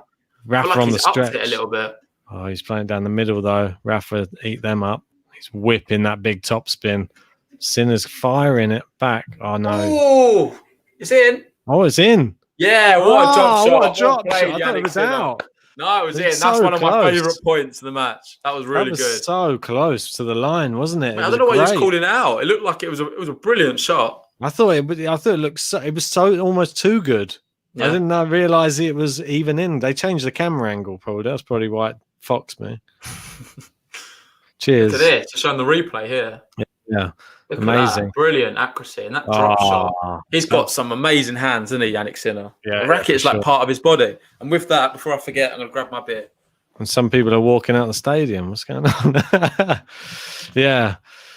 So that was a very, very strong hold there by Jannik Sinner. As we know, he was 30 love down there or love 30 on his own serve. Managed to win 4 points straight, take the game, and 2-1 up, and still looking strong in this second set. And that's really positive.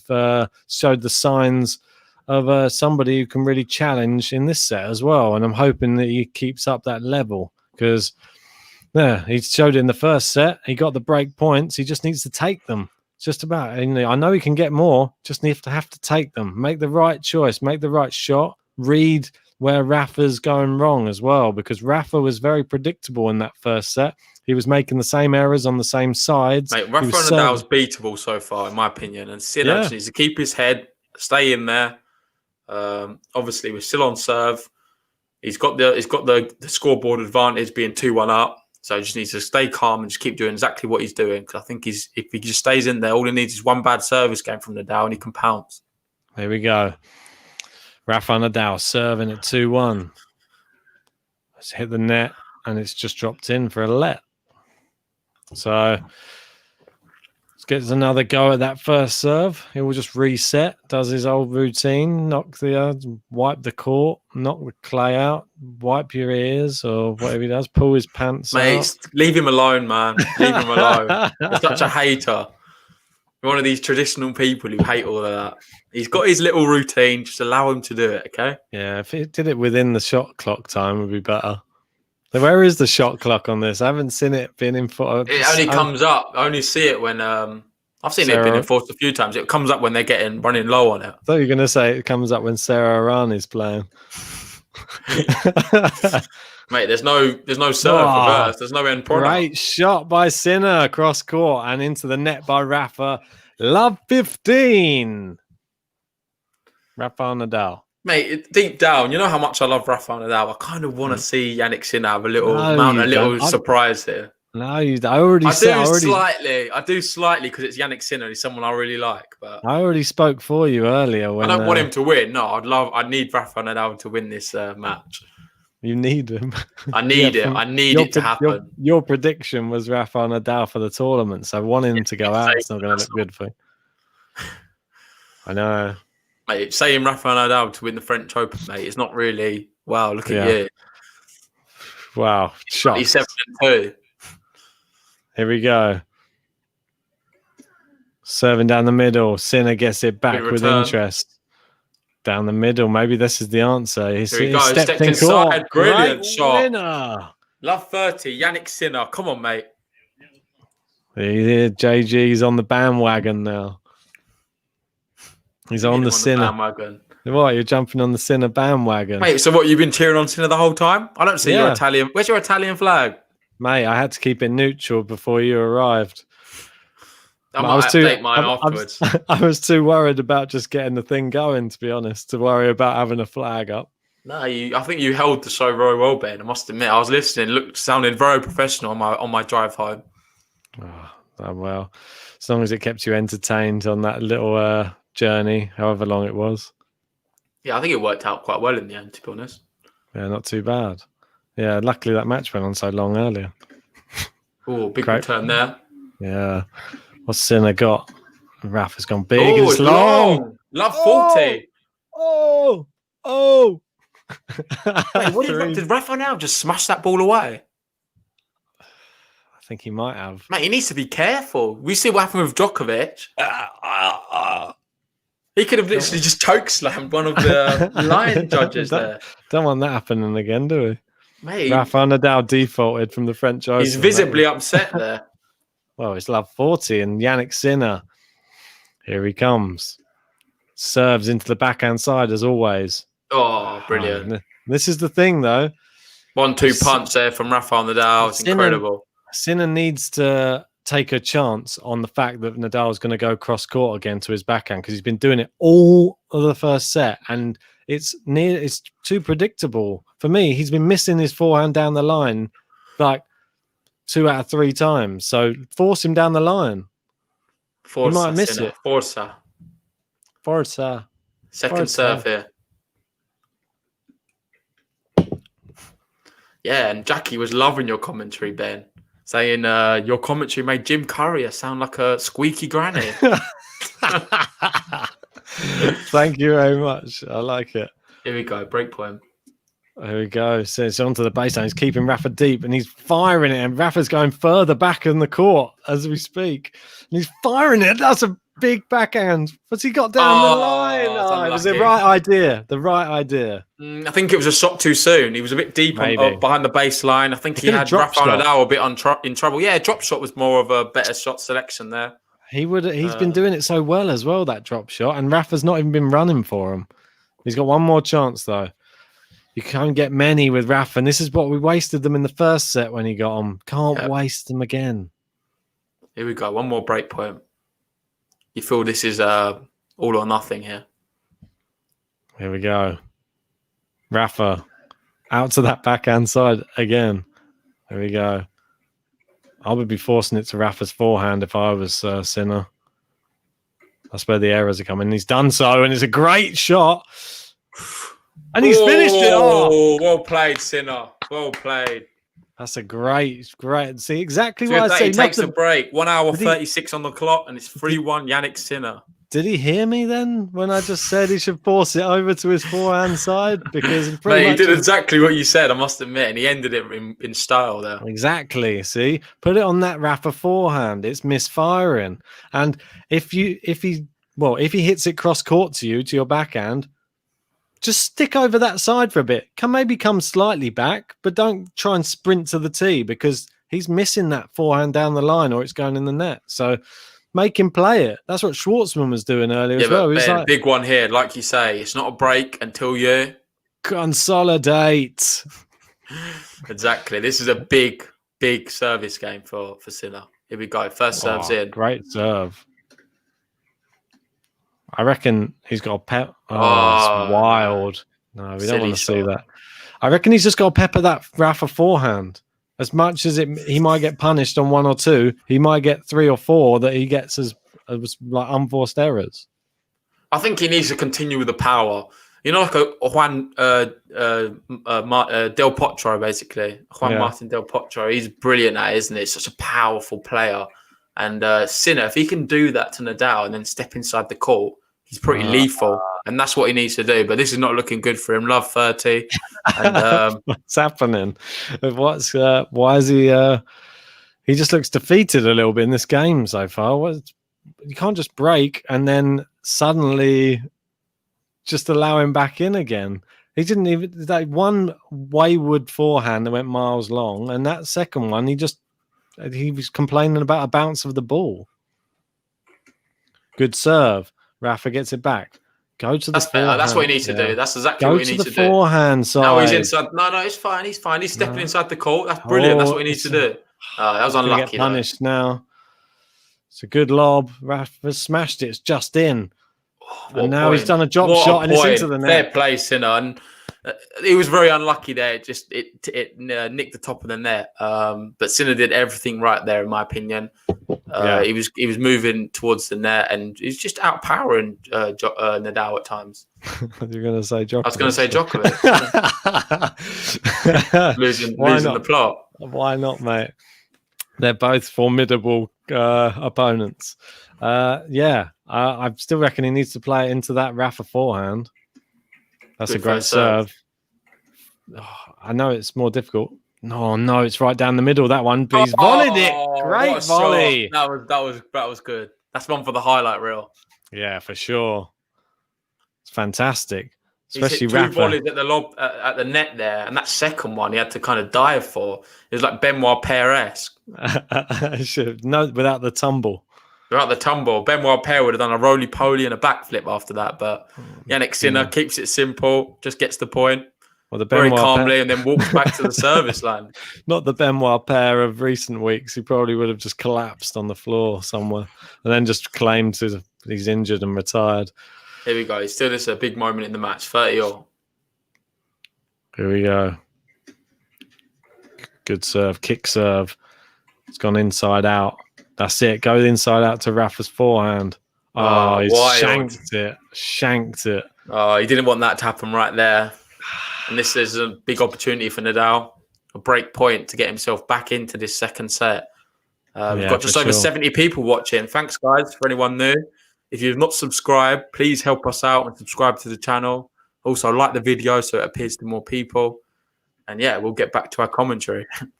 Yeah, thanks for the nice comments from people saying that they're enjoying the commentary. Got Oliver there saying that we're great commentators, and then Mitrovic saying that we should be on some big sport channel. You never know what the future might hold. They might. I think we have to improve a lot. We're still learning the game a lot. Yeah, for sure. We just have a lot of passion, and it's good to just speak to fans, really. We love interacting with you guys. I think we feel like that makes it more special. And what better way to do it with a beer, bit of tennis on. Obviously, my good friend Ben, love having a chat with him as well. Don't think they'll allow us to have this on the big sports channel, do you? I don't know. I feel like you could sneak it in a little flask or something. What? Then there's a coffee. They're not going to check. When they're off camera, you see the red light turn off. You're there. Mate, you're the one. There was someone the other night in the comments saying, "Does Ben have an alcohol problem?" I don't know if you saw it. Only during on so many podcasts. Only during even the ones during some of the ones during the day you're drinking, mate. Oh, mate. Well, we've had a morning podcast and you was drinking one time. I think it was just after 12, so I think it counts, doesn't it? Well, I don't know. It was very borderline, mate. I think it started at 11:30 and. Yeah, but I think it was 12 in Spain, wasn't it? Where the game was playing. Mate, you can always find an afternoon somewhere in the world. Exactly. It's afternoon in Australia, yeah. Exactly. It's always noon somewhere, mate. It's always noon somewhere. But yeah, and as Mitrovic says there, the break is not a break until you consolidate. That's the big motto really on this podcast. We see it happen so many times. It's all well and good breaking, but you need to follow it up with a hold a serve. Indeed. Here we go. And Rafael Nadal, you wouldn't have to say that to him very often. He's got to consolidate. You wouldn't even think he wouldn't consolidate. But yeah, I would agree with Wildlife, though. That was a poor game by Sinner. He was there's a lot of moments in there where he threw it away. It wasn't a case of Rafael Nadal's brilliance. It was just making some silly, uncharacteristic, you could say, mistakes. It's because he wasn't playing it to the forehand. Mate, it's not that easy, is it? It's Rafael Nadal. Well, so you're saying play it to Rafael Nadal's forehand? Are you crazy? Well, he's looked solid on his backhand the whole match, and his forehands look shaky. So yeah, play it to his forehand. The amount of times you've seen someone like Federer playing, and Federer's had an off day on, or Dominic Thiem, or he's had an off day on his backhand. They play it to his backhand solidly. Mate, I don't think that's good advice to play against Rafael Nadal. Well, we'll see, won't we?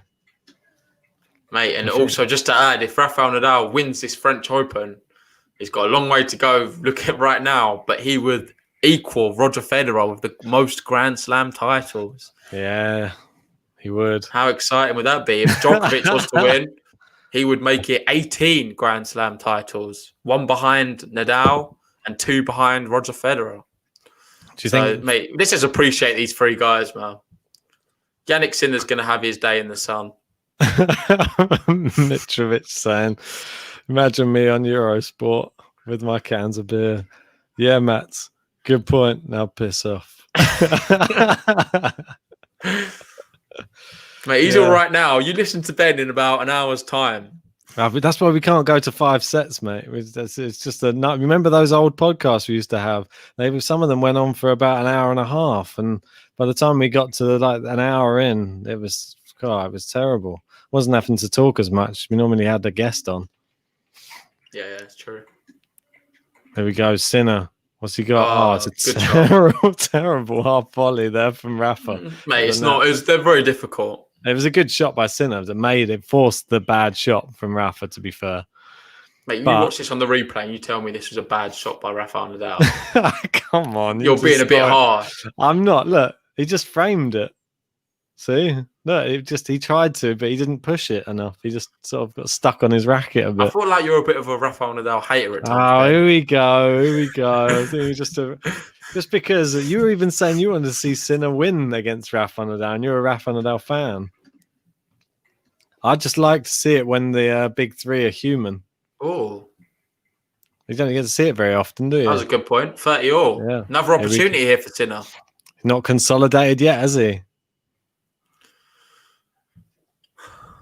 Mate, in Vance, I would like to add, do not add Borna Coric in this discussion. He is just... I've never said he's going to have his day. A lot of people have. I'm not a massive fan of him. I think he just lacks a lot in his game. There's a lot of things he does do well, and recently we saw him have quite a bit of success in the US Open. But sitter pass, yes. For me, in general, I just think he's just not quite there. He's not got enough weapons for me. Here we go. He's playing it to the Nadal. Get down line to the forehand. There you go. It's a short one from Nadal. It's a great drop shot there by Sinner. Nadal gets there. Nadal gave him the eyes there. It's like a penalty shootout. Not good enough, that drop shot, was it? I don't think he was quite far enough behind the baseline. Oh, he was quite far behind the baseline, but it wasn't good enough drop shot. Not enough spin.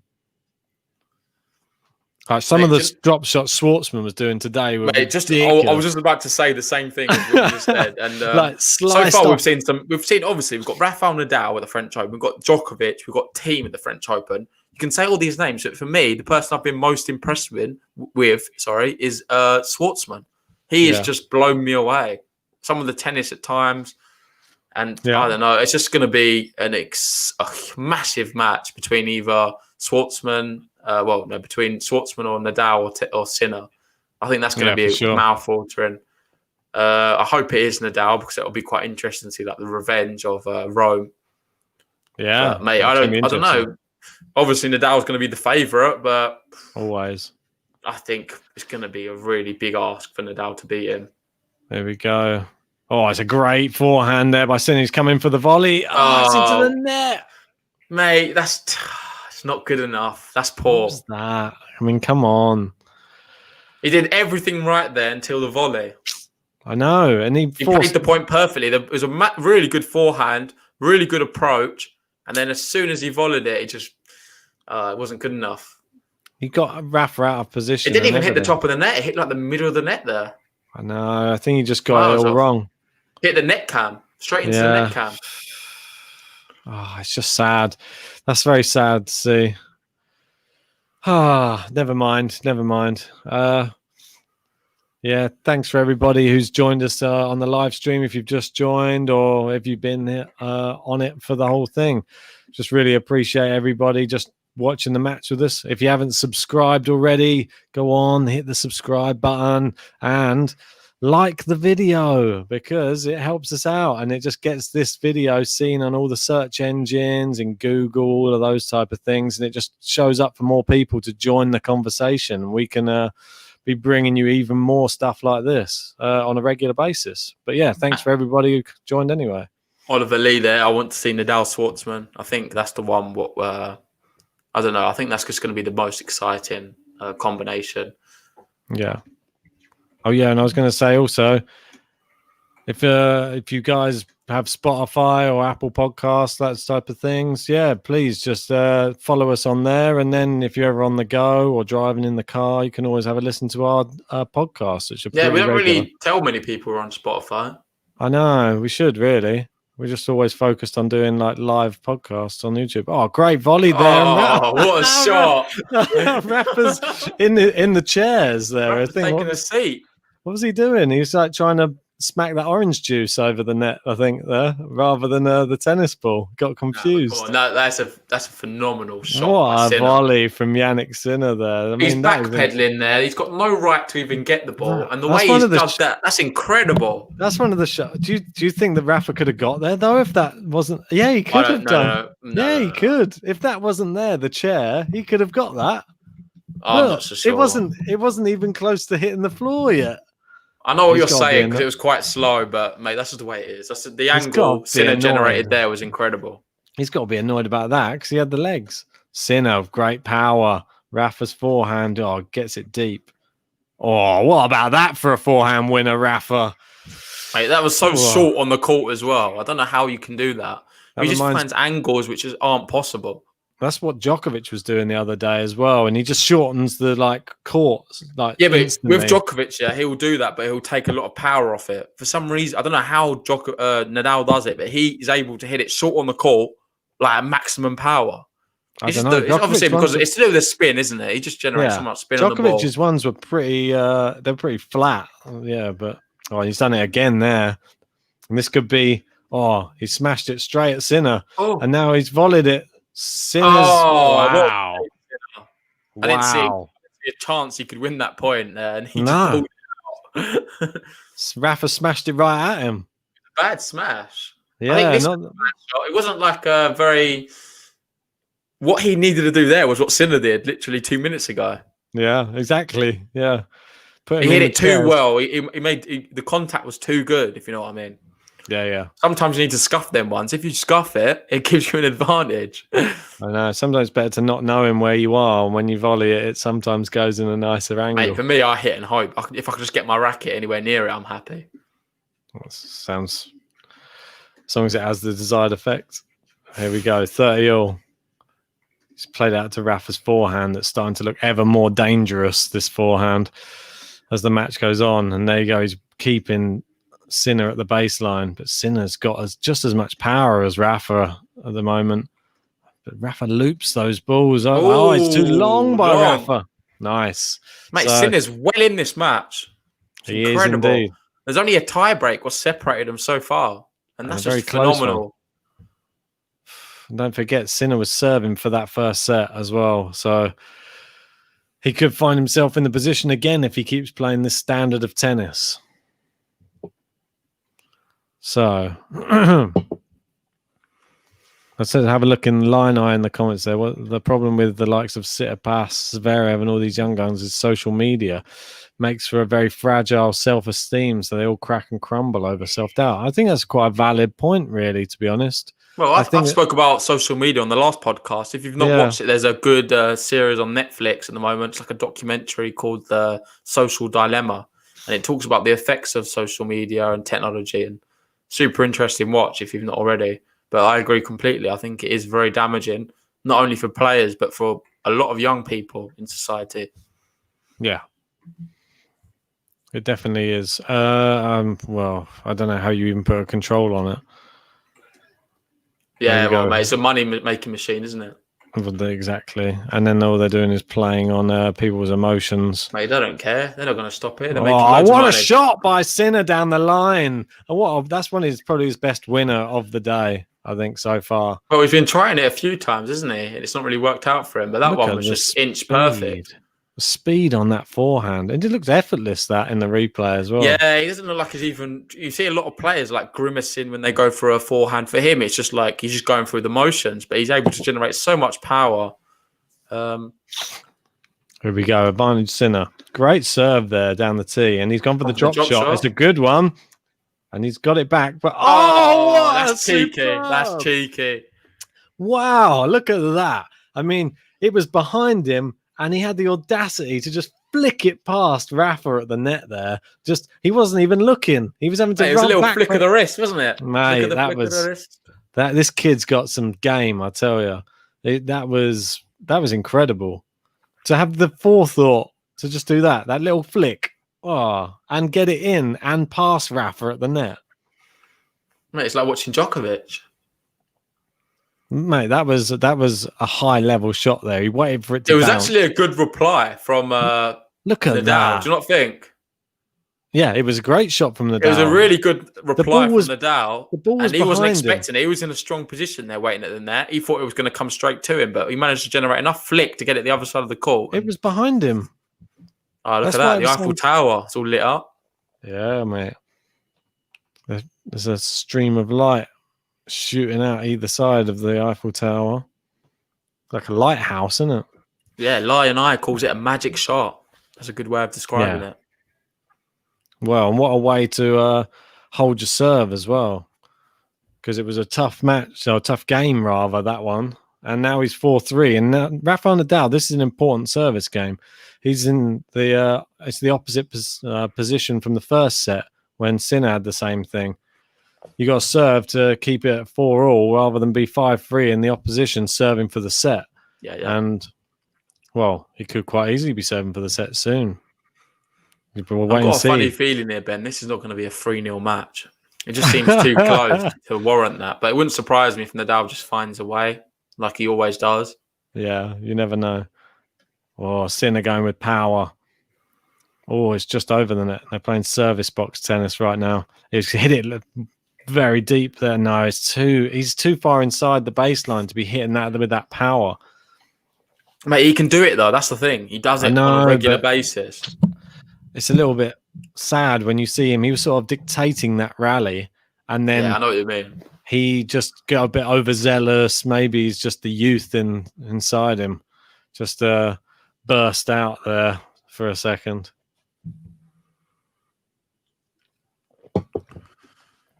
There you go. Out to the backhand side again on the Rafael Nadal serve. And forehand for forehand. Now backhand from Rafa. Down the line. Winner from Sinner. See? And you're playing it to Mate, number if one. any of you guys are watching this and you don't rate Jannik Sinner, then I feel like, I don't know, you're just watching the wrong sport. This guy's incredible. I mean, he's just beaten Zverev, bearing in mind as well. People can say Zverev was ill. You still got to beat him. Zverev didn't look that ill when he was playing. No, he looked fine. I mean, I think anybody else, Zverev would have won, to be honest. Yeah. Within reason. Obviously, it's kind of a shame Sinner's drawn Nadal. It'd been interesting to see him against someone else, like a Buster. Would you not think? Like a Sinner Buster? That'd be quite an even contest. Oh, I don't know. But I think everybody's underrating Buster, Carreño Buster. No, I'm not saying Buster's a bad player. I think that Sinner could give him it would be a very close match. Buster would be favourite, but I think that's a good matchup. Personally. You reckon? I reckon that goes to 5, probably. Buster's so good on the clay. You got to remember, no one gives Buster he's 18 in the world now. I didn't even realize that until today. It's crazy. You think how high he is in the rankings now. And Jackie's correcting me there. Apparently, it's the wind. Yeah. So maybe he's not just going over the top. It's just the wind is getting up when he's taking the shots, which is possible as well. I guess it is very windy there. Have they closed the roof yet? It doesn't look like it. Don't think so. Only for rain, I think they're doing that. Yeah, because it does have a big impact on the outcome or the conditions of the match, doesn't it? I think it would have helped Dominic team if they had closed it. Oh yeah, massively. Oh, what happened to that one? I think it was second serve. And just it was looking so promising after that winner, and now like with that, before you know it, it's 40-15 Nadal, and it was almost as if that winner never happened. Here we go, serving. Good return from Sinner. It's going forehand to backhand. Rafa's great. Dug it out though. Great dig out there, and he's gone for the lob over up. I think he made it. Oh, I think it was long. Is it long? I'm not sure. I think it was long. They couldn't really see from that camera angle, could you? No, I think I heard someone shout out. It looked in. Oh, it looked in, yeah. It looked in the whole way. That was an incredible point from Jannik Sinner anyway, to be honest. Yeah, I think it was in. Wow. What a lob. What a point in general. He dug out that slice from very deep when Rafa looked like he'd won the point, and then he lobbed him with an incredible lob. One of the shots of the match. Vance is on one tonight. I think Vance needs to show a bit of love for Sinner, man. Yeah. He's a really good player, and the way he's playing right now is phenomenal. He's playing against Rafael Nadal. The guy's 97-2 at Roland Garros. Exactly. Come on. Sinner's right in there. He's only one tie break separated him so far, and they're going into the second set. He's 19 years old. He's not had much experience at slam level. The only way he's up here for Jannik Sinner, unless he gets like a terrible injury, which I touch wood. Whoa! Stop saying stuff like that. Why would you even say it? Oh, that's the only thing I feel like can really affect him. You've got to talk about it. It's a factor no. what could happen. Let's not talk about it. Man, I touched wood. You didn't touch wood. Oh, mate, I haven't got any wood in here. I'm just Touch your moved. head. For me to try and find Touch your some head. wood. That's full of wood. For me to try and find some wood in this house is just have to rummage through loads of stuff. Yeah, that's what I'm saying. Mitrovic is his first ever Grand Slam. Give the guy a break. And he's literally in there with Rafael Nadal. With that, he just hit another winner, 15 love. He just Give beat the the guy a US break. Open. Just beat the US Open finalist in the last round. Yeah. Come on. I can't. I'm one of the first people to criticize players, but Jannik Sinner deserves zero criticism. He dispatched David Goffin in straight sets. Oh, look at that for a winner from Jannik Sinner inside out forehand. I think Nadal's worried. I think Nadal's worried right now. He did not anticipate Sinner to be this good. Well, I think Rafa's not I'm playing. not sure. Have they had any meetings before, these two? No, none. It was their first meeting. Their first match, yeah. So he didn't really know what to expect. Obviously, he's watched a lot of videotapes and watched over his matches. But it's not the same as being the other side of the net. Yeah, exactly. It's a complete different proposition. Same as if you've never played one of the big three before, you probably think you can plan for it. There's so much footage, but as soon as you get in there, different animal. Oh, and he's going back to that cross court. That's going wide, yeah. Yeah, Mate, this is panning out to be a really good match, I think. Well, it is. It has been so far, and we're in the business end. The fact that he's got to 4-all in both sets so far is a success for Jannik Sinner, win or lose. JB Mowgli, I'd love to see a 5-setter. You need to add the comment, Ben, when you say it. Oh, okay. I thought, no, but I did it on the last one and you clicked it at the same time and it just removed it straight away. Do you want me to just do it? I don't mind. I think so. It's easier because otherwise we'll just be doing the same thing. Exactly. There's Rafa. See, he kept going to the back. And see what I said? He kept going to the backhand side, but he moved over in the court so much that his shot went miles wide there. It's almost like he forgot where he was on the court. Nadal showed spells of brilliance, but he's just not been that great. I think the level in the other match was a lot higher, I feel. Is it the cold? Can he not handle the cold? I don't want to make excuses for Nadal. I'm putting it down to Sinner being brilliant. Yeah, exactly. You can't. That's a more positive way to look at it. I hate when you watch commentators. You see it in football all the time, and they'll just give bias to the big team, saying, "Oh, they're playing bad." What about the other team? Maybe they're just playing better. You can't have that every time. Like you can't always just make excuses for the big three. I think Sinner's been playing really well to be keeping this match. And I think if Nadal was to take this second set, I think Sinner will feel a bit hard done by being 2 sets down. But that's just experience talking there. The amount of times you've heard Federer, well, he doesn't say it, but he had an off day. That's why he lost that one. Yeah, but it's a big point though. He doesn't want it to go to juice here. No, he doesn't. I think if Nadal gets him in the juice, you could lock him. That is... I think Nadal gets the point, right? Did that go over? Yeah, it just about went over. Oh my That's God, very unlucky. Lucky to get literally trickled over the net. Couldn't have gone any closer. Yeah, Nadal apologises. That's good to see.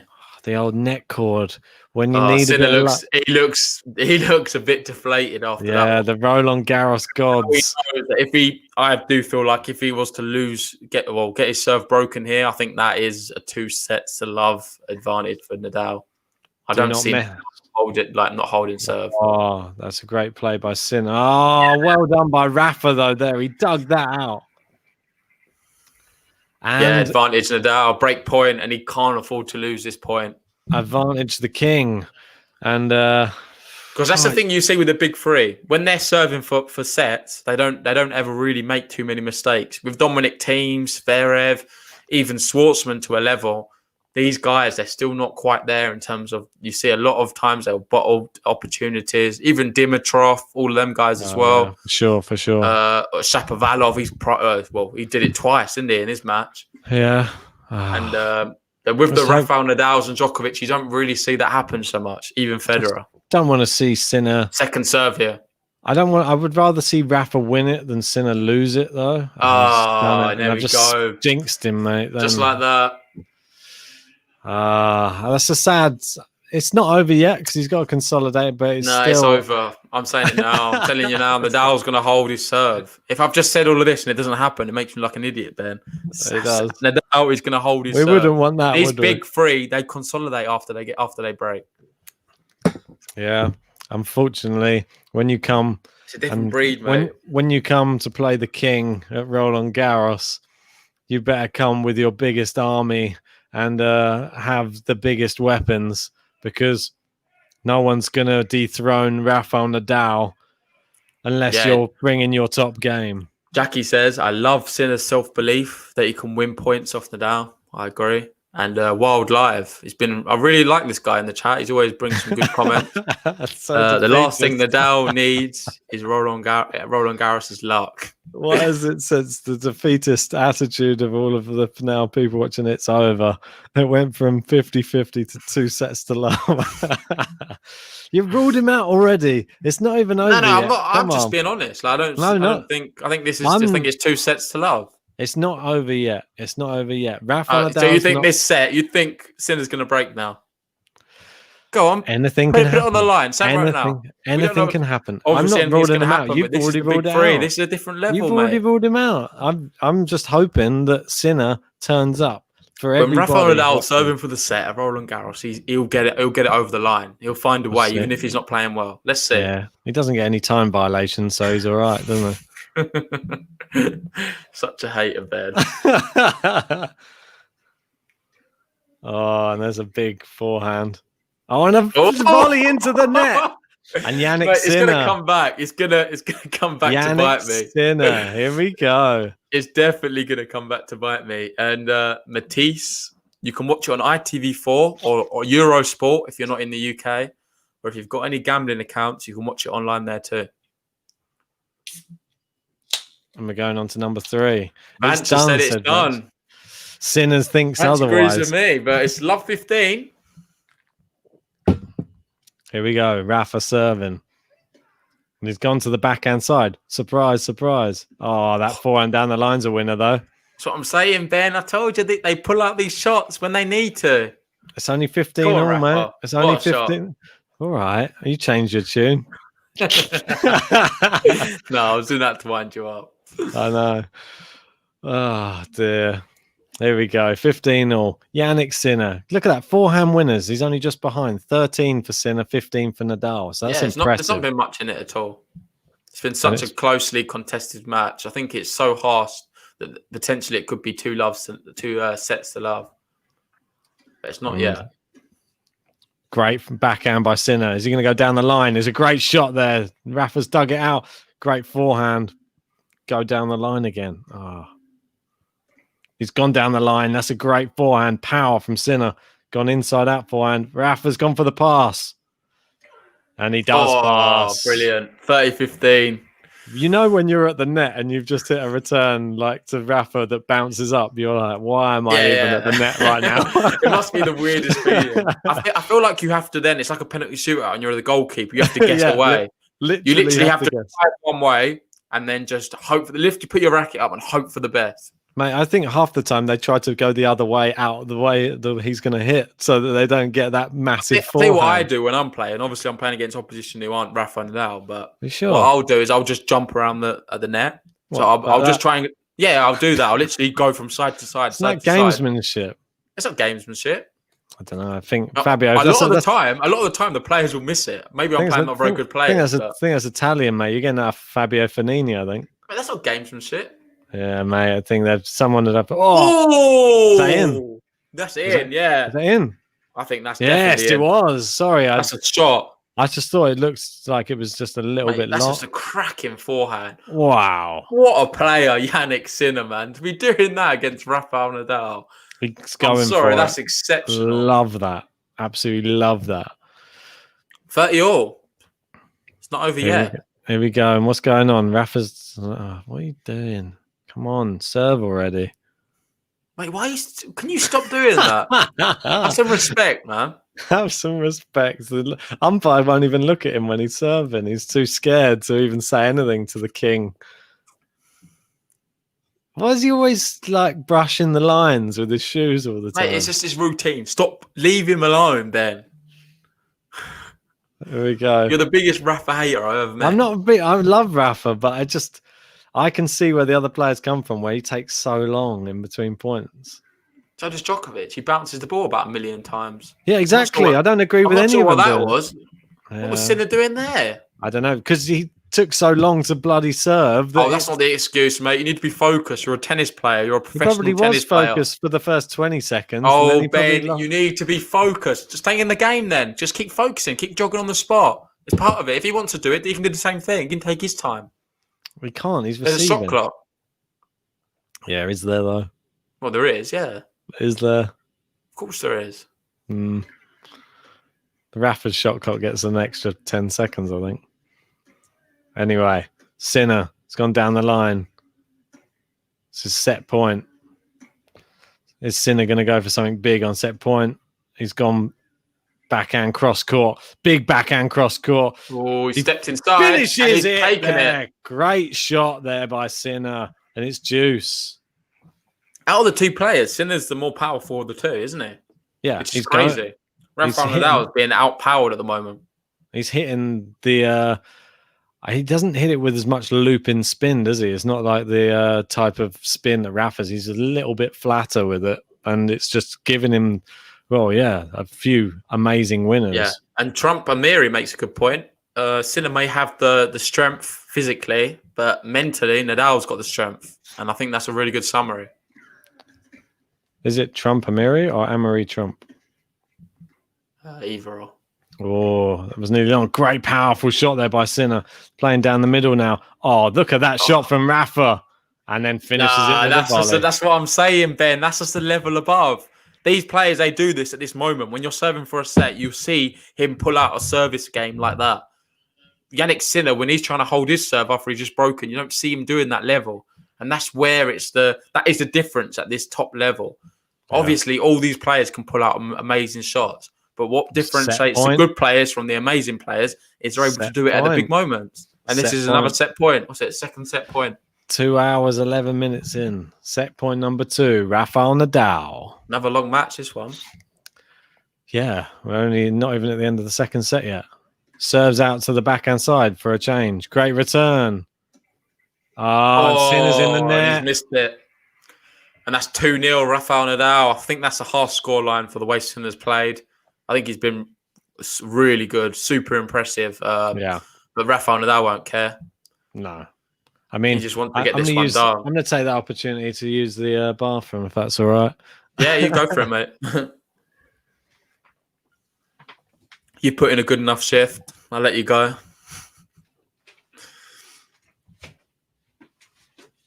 But yeah, as the set 2 highlights are underway, I really enjoyed that set. I thought it was another really closely contested set. Sinner was exceptional, but just a Nadal. Like I said, when he broke, you just don't expect Sinner to come back, because these guys, the big three, they're just they're a different animal, different breed altogether. They just they know how to close matches out and close sets out. And I think there's a really good question, which I can answer now, which was from Wild Live again. Is there a mentally strong player that's come along after the big three? I don't see one right now, I'll be honest. Maybe Team after him winning the US Open, people were saying he could sort of develop as this stronger player, but just not for me. I think he's always been relatively fragile mentally.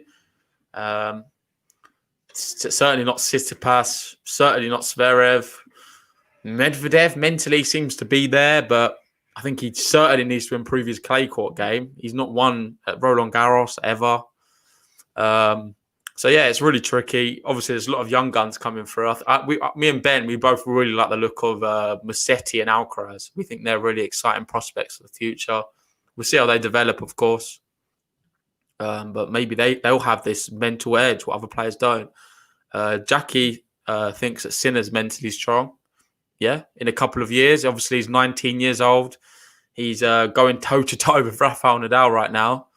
I know he's 2 sets down, but it's pretty harsh. And in a few years' time, he's going to be more wise, physically maybe stronger as well. So he could quite easily be there. Yeah, and Rublev as well is another one. I would agree with that completely. He's shown a lot of resilience. I just feel like he needs to have a plan B. If he's not just whacking the ball a million miles an hour, he's kind of a bit lost. I think he needs to sort of mix up his game a bit. Maybe if that comes with a new coach or just changing his way of playing. You need to be able to play a different way, because against the likes of like a Medvedev or something, we saw it at the US Open, he just gets found out. And he can't afford to do that at this level. We know he's got all the shots, but that's just not enough. The old background looks a little bit grainy today, doesn't it? Which one? Your one? Yeah, a little bit, doesn't it? I think it's That's just all right, mate. It's fine. It's only small anyway. No one's really looking. All right, fair play.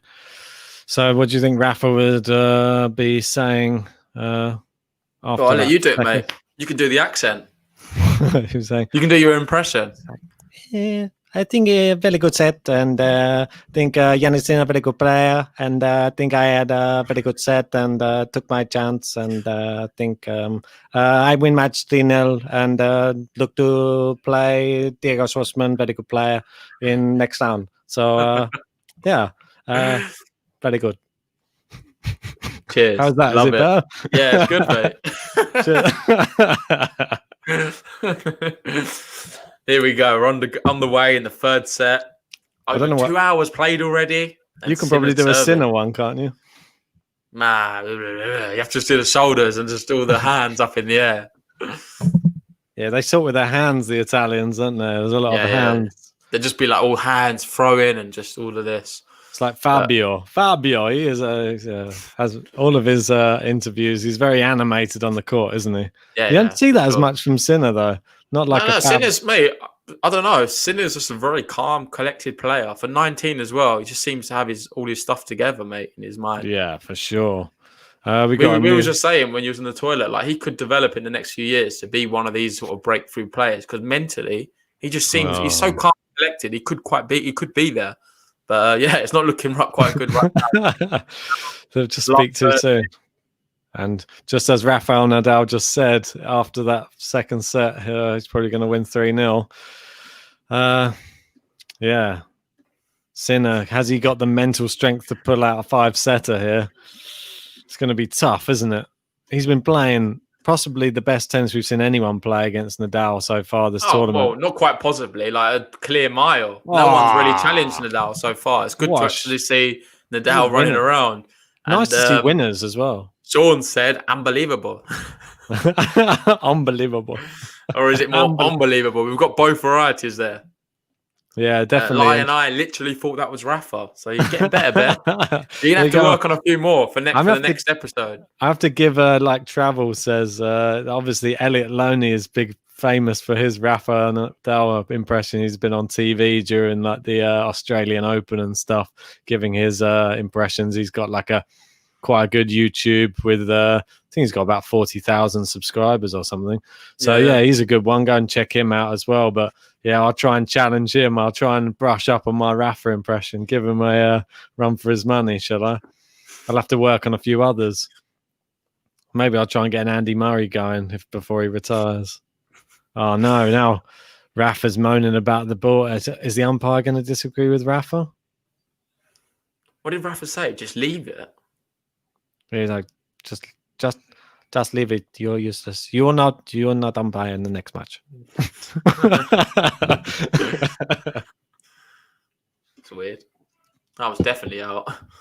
Yeah, miles out, that one. There was no need for the umpire on that next one. Rafa angry now. You don't want an angry Rafa you're playing against. Oh, that's a naughty drop shot. That was a really good drop shot. And that's 2 break points early in the third set. It's not looking good, is it? It's not looking good. As good as curtains, mate. I went and got 2 more beers. I don't think I'm going to need both of them. No. Well, unless you're down one now. No, I'm not down in one. If someone sends us a super chat, Ben's going to down one of his beers. Why would you want me to down one of my beers? Thomas Rocks isn't in there. He's not there. Him and Jordan are the one with the ones trying to get me to drink on it. I know. We haven't had any games to love for a while, have we? No. That's just credit to Sinner yet again. Yeah. Or Rafa. We don't credit Rafa Sinner. Need credit. We're not crediting Sinner for not Rafa getting a don't game need to love. credit. If Sinner manages to save these break points now, I'll be impressed. Just clip the net with that one. Sinner's into the net. Oh, he's played it. Oh, there's the passing good shot. Good And shot. what can we say? Vamos! Yeah, I think That's this all is we as can good as say, done isn't it? now. And he didn't even give it a big fist pump there. He's pretty much knows what's going on now. But I mean, what to do? Jackie said it earlier. Sinner his head's not gone down throughout this whole match, and that's credit to him. A lot of players, especially when they go 2-0 down, you expect him just to crumble. That could still happen, but it doesn't look like with Sinner. He just looks like someone he's going to just give his all till the final minute. Yeah, for sure. I mean, he's played admirably well this whole match, to be honest. So, you can't say he hasn't had a good match against Rafael Nadal here today. He goes away. People are probably shocked to see how well he's playing, and I'm a little bit shocked of how well he's playing and how Rafa's still winning by so easily. Mate, read this comment out. Which one? I put it on the screen. Oh, when you play the best 10 of your life and you're 2 sets to love and a break point down, typical date with any one of the big three. Yeah, I have to agree. It's the same thing when you play Novak Djokovic. When you play Novak, you're never safe, are you? You just think, oh, look, I think Novak's having an off day today. Oh, but he's still in the set, isn't he? Even if he's not in the set, unless the set's over, yeah, he's still in it, and he'll always come back. It's just ridiculous. It's the same with Nadal as well. Yeah, they're never out. I think he's just going through the motions, isn't it? It's 30 love. I don't know. It's just I don't want to see Sinner capitulate and just give him this final set. I mean, it's easy just to start whacking the ball at him and just hitting and hoping, but he doesn't want to forget what got him here. Just make sure you still play to the top of your ability. Well, Sean makes a good point. He won more in 2 sets than most do in 3. So, for sure, more in 1 set than Korda did in 3. But no, it is what it is. It's over now. I must admit, it's 40 love. It looks like it's going to be 2-0. I don't give him a chance here. We've got 2 hours 22 minutes on the clock. 2-2-2. The writing's on the wall, isn't it? Nadal could make it 2 sets to love. No, 2 games to love. Probably 2 sets to love. 2 sets to love and 2 games to love. This could be a game to love. It's 40 love. Nadal. Mate, on the scoreboard, it could be 2-2-2. 2-2-2. 2-2. Yeah, so... And Travel was asking, Ben, who's the better tennis player out of me and you? Oh, not this one again. At the moment, JG is definitely... At the moment, I'm definitely the better tennis player. No questions involved. It's like watching... it's like watching Gallon Riveras. Ben's Gallon Riveras and I'm Djokovic. That's what it's like. If we played on clay, it probably would be. Yeah, we only played 1 match after my first... I'd played twice after about 10 years off of tennis. And then on my second time back after playing, I managed to be 5-2 up against JG. And then he came back and won 7-5. And since then... I was pretty rough, though. I was pretty rough that day. Yeah, but you've been playing regular. And not at that stage, I wasn't playing regular. Well... Wait, did I have my new racket at that stage? Yeah, you had the Babolat. Yeah. I know. I've got my old Wilson hammer. Mate, I know. I need to upgrade. Ben's got probably a better serve than me. He's got a good serve. I'll give him that. I aced you a few times. So still, you never lose the serve. It was just getting used to the weight of the ball that was tough for me. So here we go. 40-15 Nadal. Oh, here we go. 40-30. Coming back in, are we, Jannik? He's just toying with him, mate. He's going to finish this one off now. Yeah, he's just letting him back in just enough to slam the door in his face. To say, just to crush him a little bit more. Who do you think you are? Come into my court. Come into my home. Come into my court, my home, in my kingdom, and you think you're going to take this off of me? Another thing coming, Jannik, son. Oh, here we go. Rafa down the line, going cross court. Sinner's gone power cross court. Ooh, And juice. whoa, juice. Look at this. Is this the big comeback? Is this the 5 sets that we've been hoping Mate, for? if Sinner comes back in and wins 5 sets. Oh mate, if he comes back, we're at midnight now. We're Mate, at I'll do any forfeit any of you guys want. If he comes back and wins this in 5 sets, I'll do anything. It's not going to happen. 1 a.m. in Paris right now. There's more chance of Ben beating me. Mate, you wait. You wait. Once I've joined the local, and now I've moved to the new area, I've got a good new tennis club in this area. I'm joining that tennis club, mate. Once I'm playing regular, you're going to have your work cut out. Might have these old rusty knees, but still got that serve. Still got that technique. Ooh. Oh, here we go. Good point. He's gone for the drop shot. Oh, that was so close as well. Sinner. What are Yeah. you doing? Couldn't finish his dinner. A break here will at least make it interesting, but it doesn't look to be.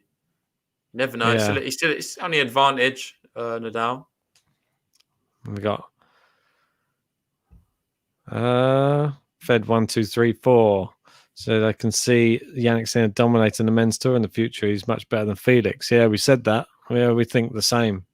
I think that he has more potential than Felix. Felix seems to throw his dummy out the pram on too many occasions and not turn up on some of the bigger. I don't think he does that. He's quite nice. He's got a good attitude, Felix. I just think he's just.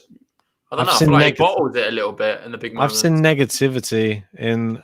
He's looking around. You don't see Jannik Sinner looking around the court for like answers. Mate, he did that once. I know what you're saying. He did that on one match. Generally, he's got. Come on. Generally, Felix has got a really good attitude. I've seen it on more than one occasion. But anyway, I think it's Felix's. If he can just put it together and just be consistent, but I don't know. He's got the big serve. He's got the game. He's got the speed. It's just a shame that we haven't been able to see him replicate on the biggest stage. I think he can do it. I just would like to see him do it. I just wanted to see him do it whilst the big three are still around. And we've seen him get to the final of some ATP events. It's great to see him in the final, but there's no point being in the final if you're not really going to compete, or people write you off when you get to the final. So, I don't know. The jury's still out on Felix for me. He's a young player as well. Yeah. But Nadal holds 2-0. And was that a double fault? Yeah, looks like a double fault for Sinner. That doesn't bode well, does it? I'm right now trying to think of other things that rhyme with Sinner so that I can throw it into the mix. Dinner. Yeah, couldn't finish his dinner. Long serve. He's no longer hitting a winner.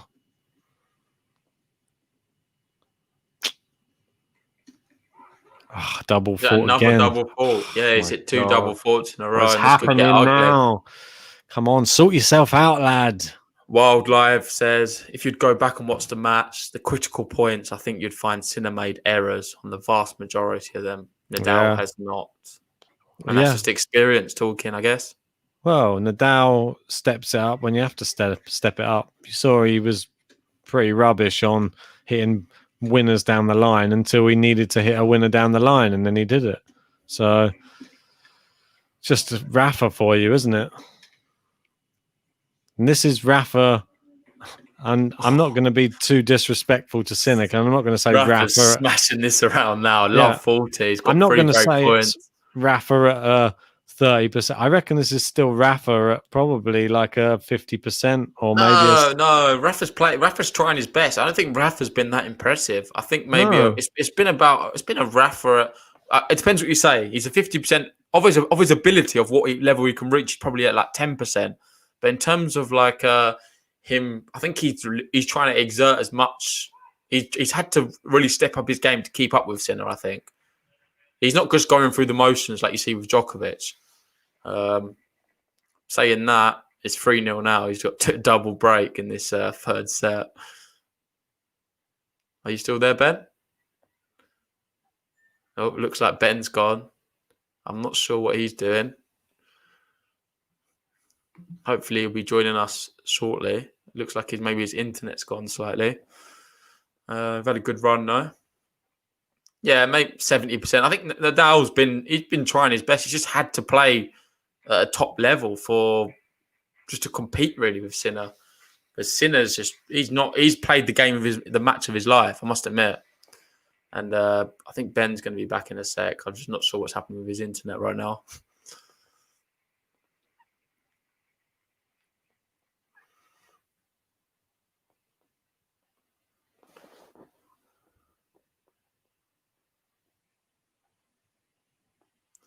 Wild Live says, "Oh my God, this might be a bagel." I hope not, for Sinner's sake. I think a bagel's harsh, but how many times have we seen Nadal just go full throttle and just finish off the opposition?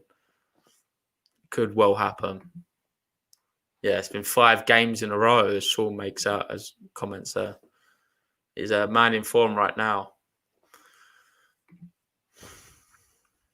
I've enjoyed it, though. I thought it's been a good match, what I've seen of it. Obviously, I missed a large part of the first set, but from the second set onwards, I've enjoyed it. I think Sinner's played really well. And it looks like now we're going to be seeing a Nadal Schwartzman in the semi-final, which is obviously the repeat of Rome, in which Nadal lost that match. It's just going to be intense, to say the least.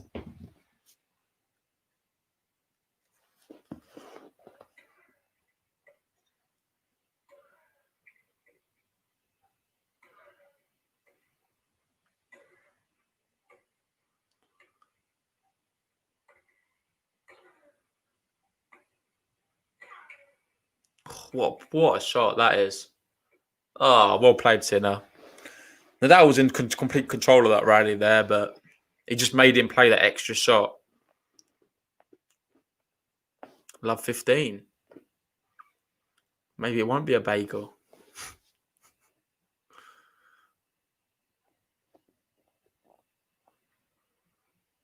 Yeah, I think he is. He does look exhausted.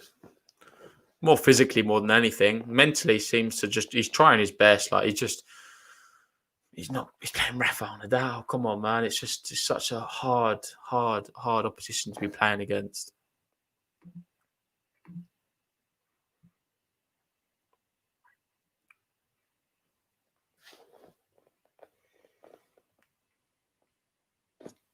No, we've got Ben back. Hello? Hello, Sorry. mate. Don't know what happened there. The whole internet in my house just literally cut off. I've just tried to jump on this stupid 4G hub now. Apologies for that. Yeah, we've just lost the most stressful we've lost thing it ever. as well. If you can get the scores up, that'd be great. There you go. Got it there. If you want to add it back in. There you go. Apologies for that. Oh, there we go. No worries, man. Hopefully I don't go again. I'm going to probably have slow internet now just because I've just had to jump on this 4G thing. But it's going to have to do for the second. Yeah, it's cutting out slightly. It's all right. I think the match is basically over now. We had a good run in with it. So frustrating. Can't trust this internet.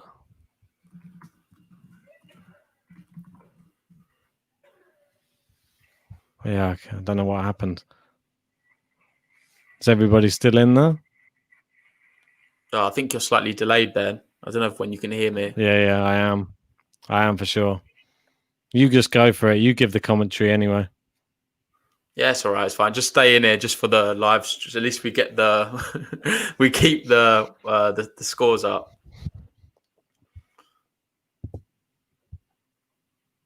But no, this is just a walk in the park now for Rafael Nadal. I think he's got the match he's got the match done. 30-15, 2 hours 33 played.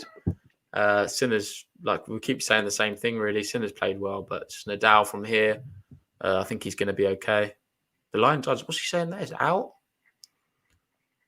Nadal was going to contest that, and then he just shook his head and was like, "No, it's not worth it." Or wait, did you get the point? Maybe they're saying it was an ace. I'm not so sure. 40-15 regardless.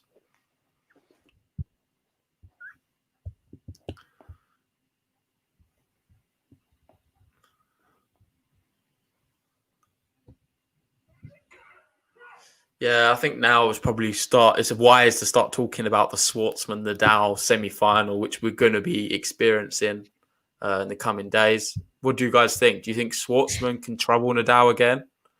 Well, obviously we saw it happen in Rome. Schwartzman's been looking formidable so far. He's only dropped 2 sets, which was against Dominic Thiem of all people. But yeah, this is just going to be an epic match. Personally, I see it going to 5 sets this time. Obviously, in Rome, it's best of 3 sets, so it's a big difference. And I think the 5 sets would favour more of Rafael Nadal, considering he's not played many matches. His fitness is going to be there, and for me, I think Nadal will beat Schwartzman in the semis, which will then set up a super exciting final against either Buster, Djokovic, Rublev, or Tsitsipas.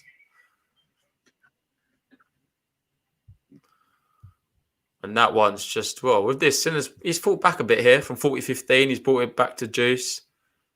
You feel like he has to break here just to stand any chance in this match. Even then, it's still a big ask. He'll still be down a break. Matisse Deroux thinks Schwartzman's going to beat Nadal in 4. That's very interesting. Mate, I can't disagree with you, to be honest, in the fact that it could well happen. But like Sean says, that's what I was going to say. It's with Schwartzman, he doesn't really get many 3 points of his serve, and I think against Nadal, you're going to need a few of them. If you're not getting 3 points against Nadal, it means you're going to have to make winners all the time, and to do that is not easy. Vance says Rafa's going to win in 4 against Diego. Wild Live. Schwartzman has looked good, but he wasn't particularly clutch against Thiem. He can't get away with that against Nadal. Exactly what I said, to be honest.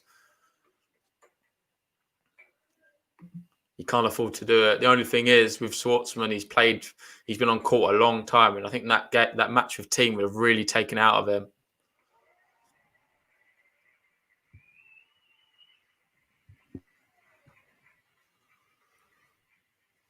Sorry, I don't want to keep coming in and out. I don't want to speak and be late either. I keep talking. It's all right, Ben. It's fine. Yeah, you're like a little robot at the moment. I don't know if it's worth just maybe going on your 4G. It's probably better. Mate, yeah, I've only got 4G. I've only got this little thing where I am. I was better in the car. I should just go and sit in the car. Oh,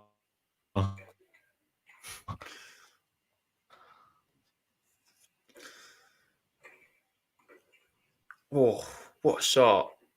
Oh, he's running around, Sinner. It's just not enough, though. It's just not enough. 3, well,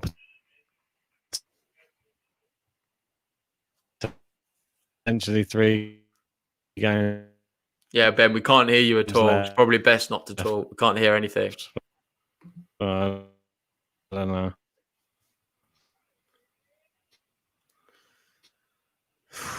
Sinner or Musetti, who has the more potential? Yeah, it's hard to say. You'd have to say Sinner based on the fact that he's already been there, done that. He's playing against the world's best right now. Musetti's not. But then Musetti has got it all to play for. Obviously, he's younger than he's slightly younger than Sinner. And I would like to see Musetti just dominate, mate. I think he's got all the ability to. But it's going to be really tough to see. What do you guys think about Djokovic? Do you think Djokovic is going to be making the final?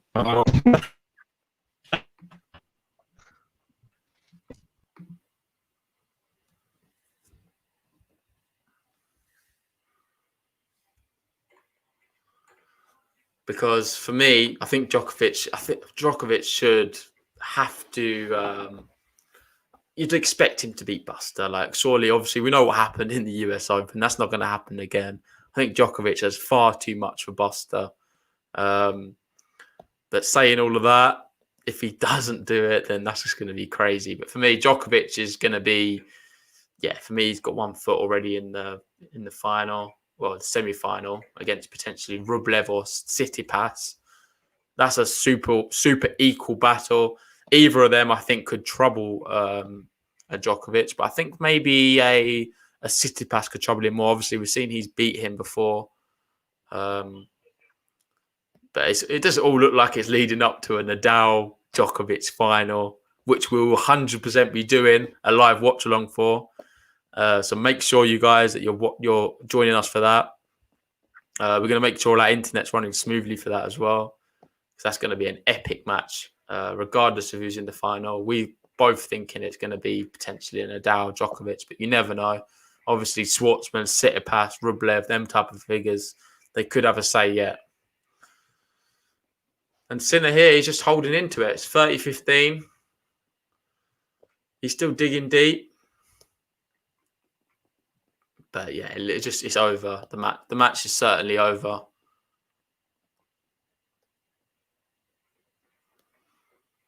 World Live, I can't imagine anyone beating Djokovic in his half. Yeah, I agree completely. I think the only person who can trouble him is Tsitsipas. I don't think Rublev or Buster can. The reason I say that is I think Tsitsipas just has that extra gear. He's able to...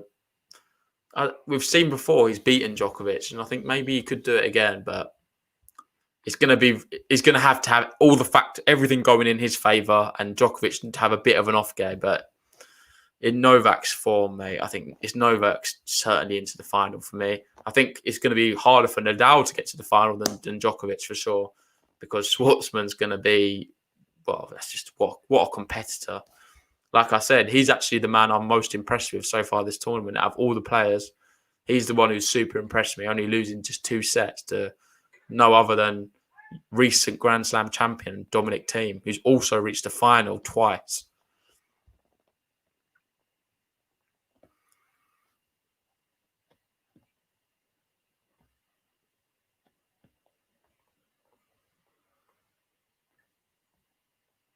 No, Sean, I don't want Djokovic to lose at all. I think it'll be super. I really want to see Djokovic into the final. But I think Tsitsipas could cause him trouble more than anyone else. And with that, Sinner holds. So he's not going to get bageled. That's good, but it could still well be a breadstick here. He's 4-1 down, 2 breaks to serve.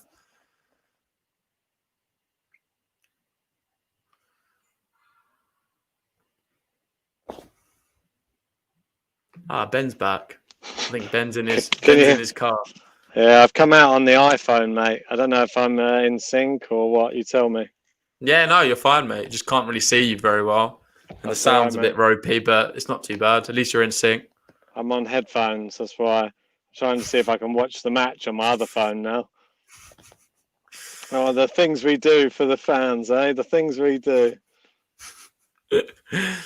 Oh, gosh. What happened to the internet? It just cut out completely. Yeah, just literally just cut out completely. I'm going to have a word with BT in the morning, mate. This is unacceptable. Can't be having that. Well, the match is almost over. Sinner just managed to hold on. It's 4-1. Nadal serving here to make it 5-1. Yep. Put the Eiffel Tower there again. And we're just having a discussion, really. What do you make about the Rublev-Tsitsipas match? Obviously, Jackie's just letting me know that Rublev has never played Djokovic before. So we don't really know what could happen there. I thought they had played before and he'd lost. That's why I was saying that. But I think that was probably exhibition matches. I don't think it really counts for much at all. No, not so much. But yeah, I think. What do you make of it? I mean, well, if I'm totally brutally honest, I think that Djokovic will win. I think you've got to be someone pretty special to beat Novak Djokovic in the form he's in this year, and no one's come close yet. I think Carreño Buster will be interesting first to see, and then if he creams Buster, then it's going to be interesting to see if he plays Tsitsipas, maybe Rublev. But Tsitsipas is the one that we think has a better chance against probably Djokovic than Rublev, I think. Yeah, well, that's what I was saying as you cut out, and people were saying that it's harsh to say that because Rublev has never played Djokovic. We don't know how good he is, how well he will fare. Sorry.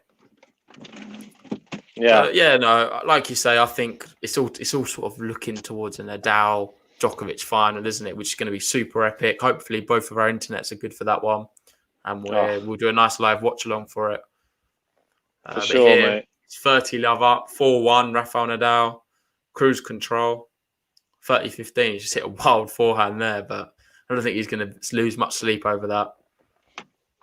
Yeah, it's the final sure, stretch now. And yeah, it looks like Nadal's got it wrapped up in 3 sets. It's looking pretty comfortable this last set, isn't it? Yeah. Not how we but it was just after that second set when it was pretty close, to be fair. Yeah, it's just sad. It's just he capitulated. We didn't want to see it, but it's probably more due to Rafa. It's the pressure he brings on the court, and it's fair enough, really. I mean, if we'd have said before this match, Sinner was going to take him to a tiebreak, he'd have a load of break points, he'd be serving for the set, he'd be close in the second set as well, and hitting lots of winners, and then he's just gone out of it in the fifth, but not in the third. Sorry, not the fifth. Yeah. If you'd have said that, he would have probably thought that's not going to happen. This is a bit much. You're bigging me up a bit too much, I think. But that's just the way he's playing. He's played super well. I don't think he can go away thinking he's done terribly. I think he's done super. I think he's done great. All he's done is made himself a bigger star after today. Yeah, agreed completely. Like Michael says, Sinner can walk up feeling proud of himself. What an achievement. With that, it's 5-1 Rafa Nadal. Just to confirm, if you didn't know, that this match is basically over now. Rafa Nadal. It's basically over. It is. Yeah, well, we can say it's over, really. Yeah, I've enjoyed it, mate. What about you? Yeah, I mean, it's been quality. I haven't enjoyed the bit when the internet cut off, but other than that, it was, I was having a great time. I'm just glad it cut off in the set that was the least competitive. But up until then, I thought it was just an amazing match. And I thought we just got treated to what could be possibly the next generation of tennis. And especially on clay, which is something that we weren't really probably expecting from Jannik Sinner. And I think it's been a surprise package of this tournament. Yeah, I agree. Really, just shows, mate, he can play on all surfaces, this guy, this young guy. Exactly. And that's what we want to see from a future, someone who you think could be a future Grand Slam champion on all surfaces. He's doing it on all of them. So I just can't wait to see him back at the Australian Open. Can't wait to see him at Wimbledon. Can't wait to see what he's going to do at all of them. I think he's going to probably make 4th rounds quite comfortably, I think, in these tournaments. Yeah, it looks like it could be a breadstick here. Love 30, Rafael Nadal with very dominant forehand there. Went back the same way where Sinner was. He's warmed up now, though, isn't he? Mate, to be fair, Nadal has improved as the match has gone on, I feel. That's what I think he has upped his level drastically in this third set. But the big question I want to ask is, say if we was to get a Nadal-Djokovic final, what side are you on? Who do you think is going to win that one? I'll put the question up here because I think Fed 1, 2, 3, 4 asked it. Who do you think will win if Djokovic and Nadal face off in the final?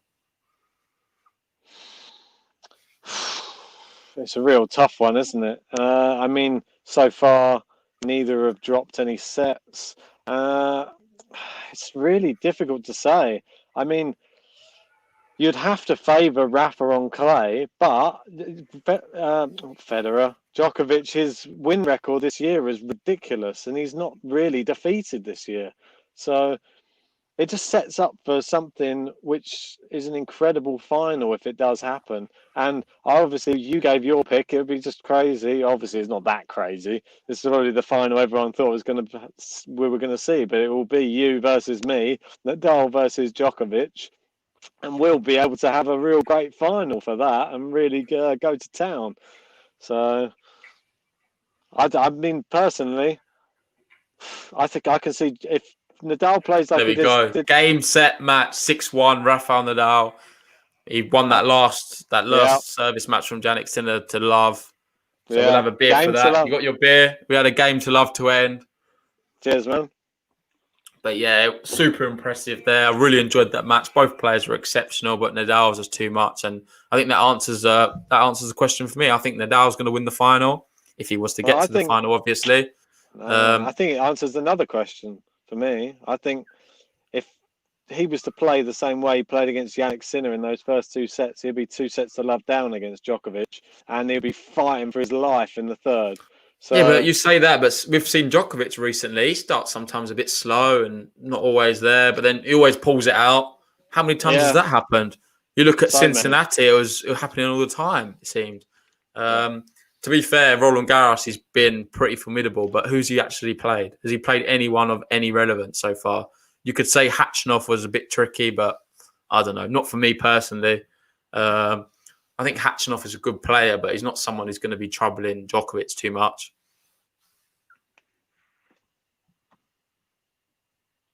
Oh, is that my signal going again? No, I can hear you fine, mate.